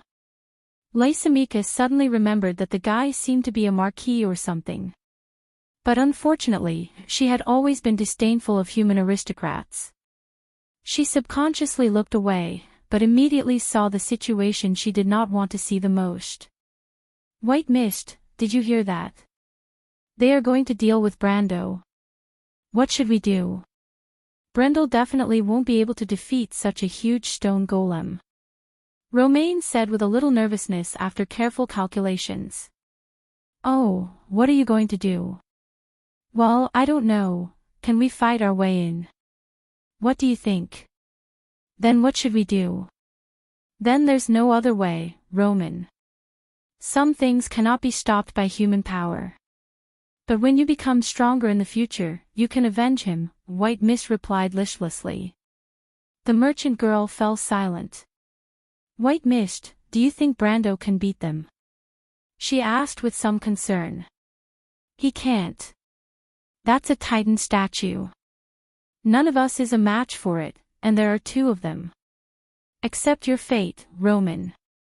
Witches have to learn to see fate clearly and not change it. No one can change fate. White Mist replied casually. She was a contract spirit, and human emotions were unnecessary to her. I don't want to. The Roman shook his head seriously. Sister Witch said that I'm a warlock, not a witch. I'm going to save Brando. Then how are you going to save her? White Mist asked, looking at the Roman statement that she was a sorcerer. I. The merchant girl looked outside nervously, as if she had made up her mind. I know, I'm going to snatch that stone golem. If you were a little stronger, it might be possible. White Mist replied calmly, every time I told you to learn the witch's spells, you would find all kinds of excuses. With your current level, you'll only get yourself killed if you rush out. No, the Roman shook his head and said as if to encourage himself, Brando said that the Roman will become a great businessman. Brando wouldn't lie to me. Roman. You're such an idiot. The merchant girl laughed. Brando said the same thing, but the Roman is actually very smart. Some people were smart because they could see through everything. When the fog of the future covered the eyes of mortals, only the wise could reach the final result. But some people were smart because they could see through their hearts from beginning to end. Only a few people would understand what kind of ideals and beliefs they were pursuing tirelessly. For Medusa Lysimachia, perhaps she had never thought about what she wanted to pursue. For the inhabitants living in the dark underground of Georgandy Ridge, just surviving was a precious thing. She was just trying to ensure her position as much as possible, so that she would not be abandoned by the lords above in every future operation like cannon fodder. She had seen too many similar tragedies. Therefore, she was used to being orderly and well-planned. Every step she took had to be done step by step so that she wouldn't fall into an abyss of eternal damnation because of unexpected changes. Until now, her plan had given her the greatest reward. But it was not until she saw the little girl in the merchant's dress rushing out from under the ruins and towards the Colossus with her own eyes. Somehow, for the first time, she felt that a serious flaw might have been buried in her delicate plan. She suddenly thought of Viscount Benninger, who was suddenly discovered by the Harpies. As if it was an intuition, or a blessing in the heart, she let out a roar, "Stop that little girl, don't let her get close to the Colossus." The outermost cultists were the first to react. But these lunatics and bastards in the mouth of ordinary people turned their heads nervously, only to see that it was just a merchant girl who was running with her dress up. Everyone could not help but breathe a sigh of relief. They even secretly blamed Lysimachia for making a big fuss over nothing. She was just a little kitten who had lost her way. The cultists next to her subconsciously stopped and looked at their companions walking in front of them to stop the little girl. They all looked like they were watching a good show. But they were about to regret it. "Roman, deal with the one on the left first." White Mist was as calm as a machine. She had no ability to fight, so she turned into a bow tie and tied it around the merchant girl's neck. But even if she turned into a bow tie, the contract spirit could still observe the surroundings without hindrance.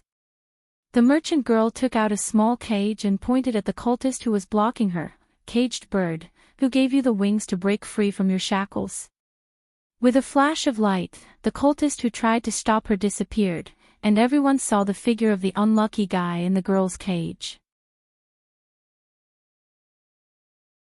"Witch!" Someone screamed immediately.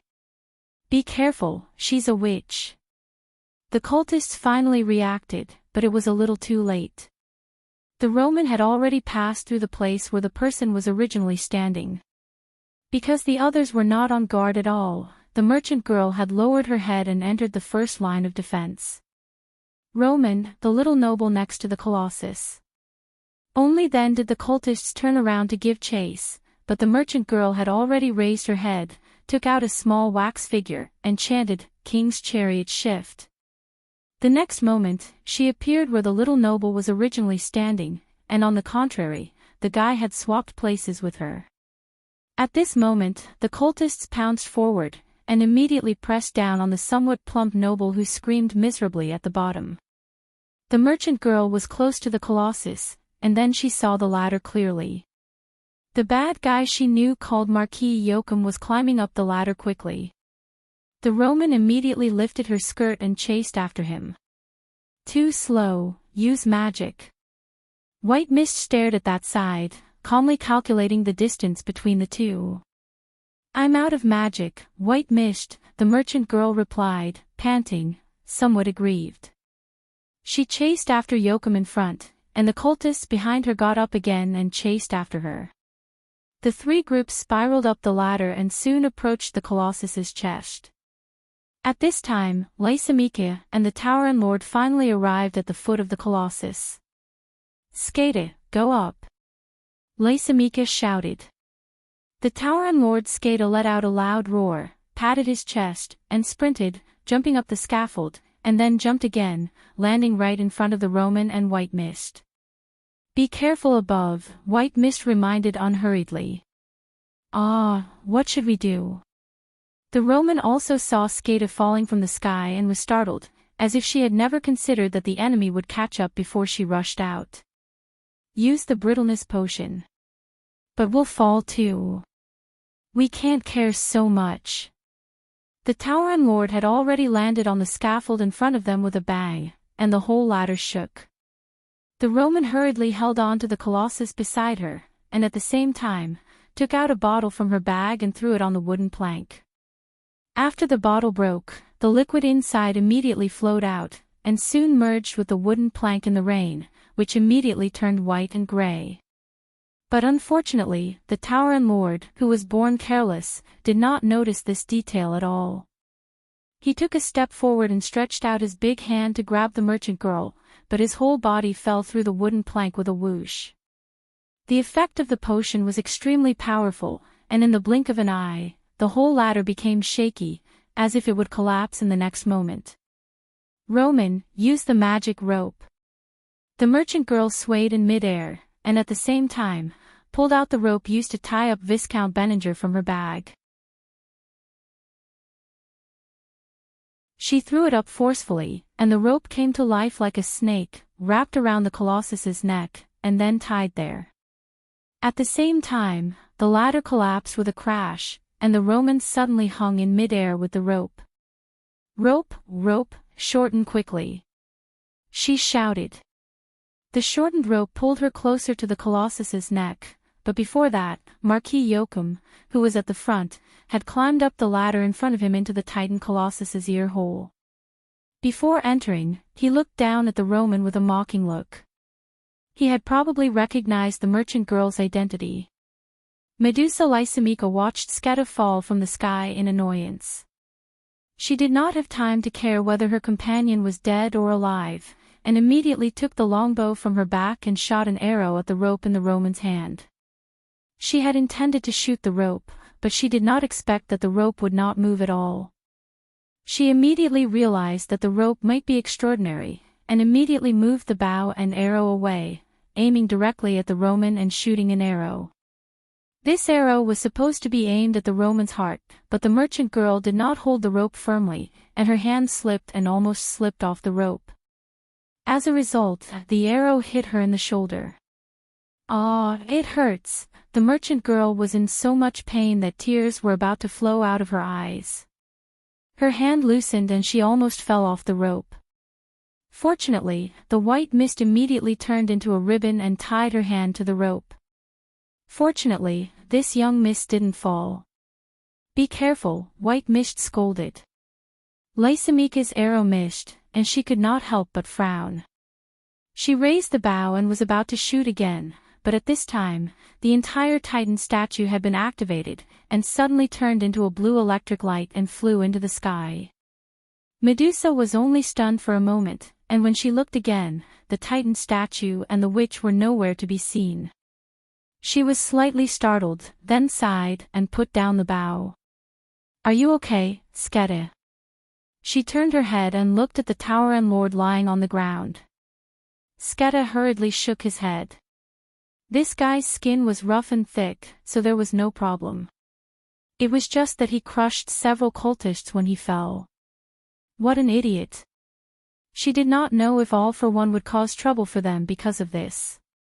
For some reason, she suddenly felt a little tired, as if she was tired of this kind of life. She could not help but shake her head and sigh again. P.S. Third update, there's more. Please vote. To be continued. If you like this work, you are welcome to come to Chidien.com to vote for me. Your support is my greatest motivation.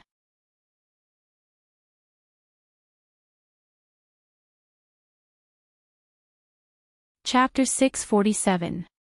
Brando. Brando heard the scream in his daze, as if it had pulled him back from the endless darkness of the world. If there was only one voice in this world that he would never forget, then perhaps it was the simple promise they made to each other that night when they escaped from Butchie. "Will you protect me, Brando?" "Yes, I will."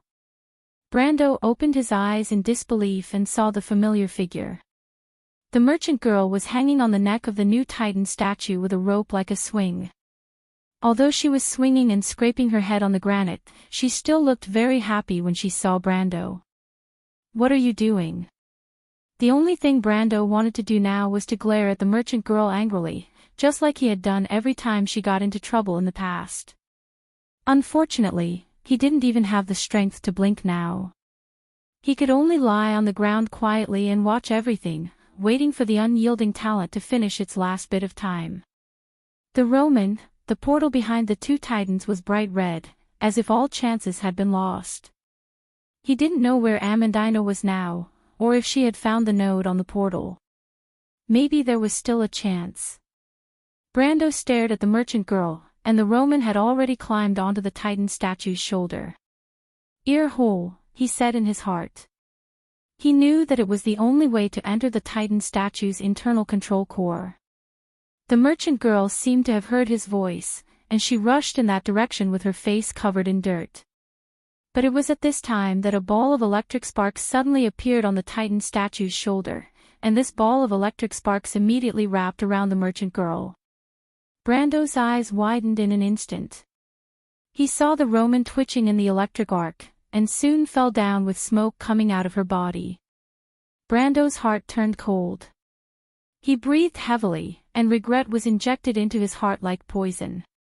He thought that perhaps without all of this, the merchant girl, Amandina, and the others, perhaps they would have their own destiny. But it was only for his one wish. Everyone came here. But in the end, nothing could be changed. Had he really made the wrong choice in Castle Abyss? He closed his eyes, and Sifrid's pure eyes appeared in his mind. If he had to choose again, what would he choose?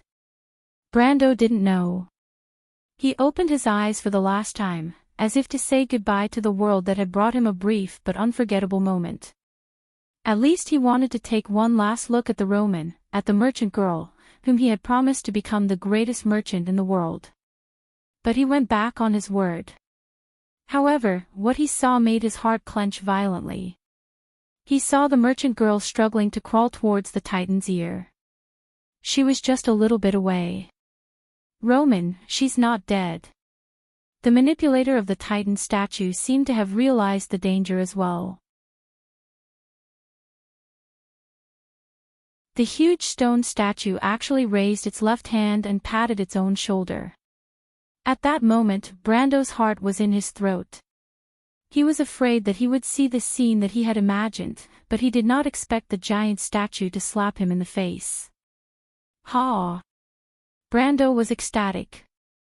The manipulator of the Titan statue was a rookie. He felt like a death row criminal who was told that his sentence was suspended before his execution. That kind of emotional roller coaster almost made him breathless. At this time, the Roman had already crawled to the ear hole, whimpering. Marquis Joachim tried several times but could not reach that position. The other Titan was still slowly recovering from the fatal wound on its chest. In desperation, he had to walk out of the ear hole with his sword, ready to kill the merchant girl with his own hands. In his opinion, how could a witch who had been electrocuted half dead have the strength to pose a threat to him? If she had the strength to cast spells, she would have rushed in long ago. He walked out with his sword just in time to see the Roman crawling into the ear hole. The Titan's ear hole was like a small cave, and the merchant girl's position was at the entrance of the cave. Marquis Joachim could not help but shake his head in disdain. Victory was already in sight. He did not have any nostalgia for Erwin's position at all, because only All for One could bring him true glory. The sacred work had been going on in Erwin for a long time, until today, everything was about to be reaped. With such a messy thought, he walked over and stabbed the Roman with his sword. But it was at this time that the merchant girl suddenly raised her head. Marquis Joachim had never dreamed that he would see such a scene. He saw a pair of eyes, pure black, without any whites or pupils. It was like a pair of black holes, as if to swallow his mind. He was shocked and subconsciously wanted to retreat, but it was too late. Suddenly, the merchant girl reached out and grabbed his neck with frightening strength. Then she said in a changed voice, "Who are you?" Marquis Joachim dared to swear on his life and all his reputation, if he still had any, that he had never heard such a terrifying voice. It was like the wind blowing through the rocky valley, making people feel cold all over. He shuddered subconsciously. "You are not her, who are you?" He heard a sneer. Then there was no then. Marquis Joachim, the brother of Erwin's previous king, tilted his head and completely lost his soul. The cave seemed to be quiet for a moment, and then the Roman crawled up from the ground. "It hurts. White Mist, are you there? What just happened?" She stared blankly at the lifeless corpse of Marquis Joachim, who was lying on the ground with a baffled expression. White Mist was silent for a moment. "There seems to be something in your body," she replied coldly, "but now is not the time to talk about this. Hurry up, your little boyfriend is going to die." Ah! The Roman was shocked and hurriedly got up and limped to the control room. Almost no sound could be heard on the battlefield. It was difficult for Brando to raise his head to see the situation on the princess side. He only saw countless demons crossing the battlefield, like a crimson sea overflowing the two titans, and finally approaching the portal below. Amandina stood by the door in a daze, as if waiting for the final moment to come. The presence of sound in his perception had become weak. He stared quietly at the Titan statue, which had stopped working for some time, and beside it, another Titan was standing up shakily. Its body was full of wounds caused by Brando. If you didn't see it with your own eyes, it would be hard to believe that a construct creature could continue to work in such a broken state. But this was the highest work of the Buga wizard. But Brando was still waiting. He was waiting for a final answer. The answer came quickly. All of a sudden, the Titan Colossus that had been in a daze by the teleportation gate began to move slowly. Its first action, under everyone's gaze, was to suddenly raise its fist high and stab its companion beside it with a lightning spear. The tottering Titan only had a trace of ability left to move, and this blow was undoubtedly the last straw that broke the camel's back. After a blazing white light, the lightning passed through its head, and the terrifying creation's huge head exploded like a watermelon. Of course, the unlucky manipulator inside was also instantly reduced to ashes. Yay! The merchant lady, who was holding the crystal ball in both hands, almost immediately let out a cheer. She grimaced in pain from pulling at the wounds all over her body, and tears flowed, but with a smug look, she said loudly, White Mist, look, I told you that Brando would make me the greatest merchant." "You can talk about it after you solve the problem here," White Mist replied snappily. The Roman excitedly pressed his hand on the crystal ball while observing the situation outside. The Titan statue's core was damaged, and the control room was blown away. It was completely scrapped. However, there were still many demons on the battlefield, and she was frowning, thinking about how to get rid of these monsters. It was at this time that she heard a small voice shouting at her from below. "Miss Roman, attack the portal. The 3 nodes are directly above you." The Roman curiously lowered her head and immediately widened her eyes to see the small, ant-like Amandina below. "Ah, it's Amandina." She immediately stuck out her tongue and licked her small mouth. "Okay, I got it, watch me." She raised the crystal ball, and a bright light immediately radiated from it. The Roman's super powerful attack.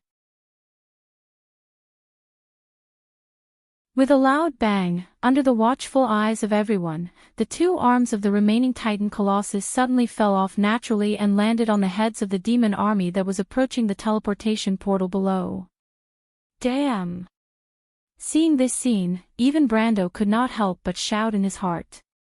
At this crucial moment, the merchant lady actually caused trouble again. And the most important thing was that this fellow could actually dismantle her own Titan. He had been wondering if the Titan that was killed by his own reflection would become the most aggrieved Titan in history, but now someone was about to help him break through the bottom line. Unfortunately, this person was his fiancée in every sense of the word. Ah! In fact, not to mention Brando, even the Roman herself was shocked at this moment. She looked left and right, then frowned and replied, "This thing is really fragile, it actually broke on its own." Even with the cultivation of the contract spirit, he could not help but immediately roll his eyes at her. "But it's okay, I can still attack." The merchant lady waved her hand to show that it was okay, and the crystal ball in her hand lit up again. The titan she controlled suddenly leaned back, then crashed into the portal. The whole movement was smooth and perfect, as if it had been practiced countless times. A headbutt. And it hit the target. As the titan's attack range was too wide, this time, the 3 nodes of the portal almost collapsed at the same time. In the next moment, the golden red halo emitted a bright light, and after a violent tremor, it disintegrated completely. Then there was a terrifying explosion and dazzling flames, like fireworks blooming. Of course, the first to bear the brunt was the merchant lady's titan that had its head on the portal. This huge monster was blown away by the terrifying impact of the explosion like a piece of paper, and then fell heavily into the army of demons. And the inertia caused it to roll, like a siege chariot rolling through the demons. The demons on the ground were immediately unlucky. They were originally rushing towards the portal, but now it was obvious that they did not need to be teleported anymore.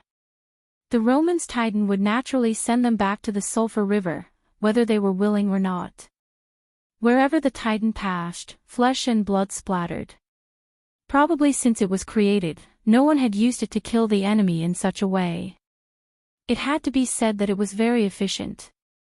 Brando could not help but smile bitterly. He finally looked at the last portal that dissipated like fireworks in the rainy night, and his body felt unprecedentedly relaxed. He could not help but gently close his eyes, waiting for the last moment to come. At least it was not a complete failure, right? But it was at this time. Suddenly, a golden ray of light pierced through the clouds. The last image in Brando's mind was a pair of golden eyes. P.S. Last update, you know. To be continued. If you like this work, you are welcome to come to Chidian.com to vote for me. Your support is my biggest motivation.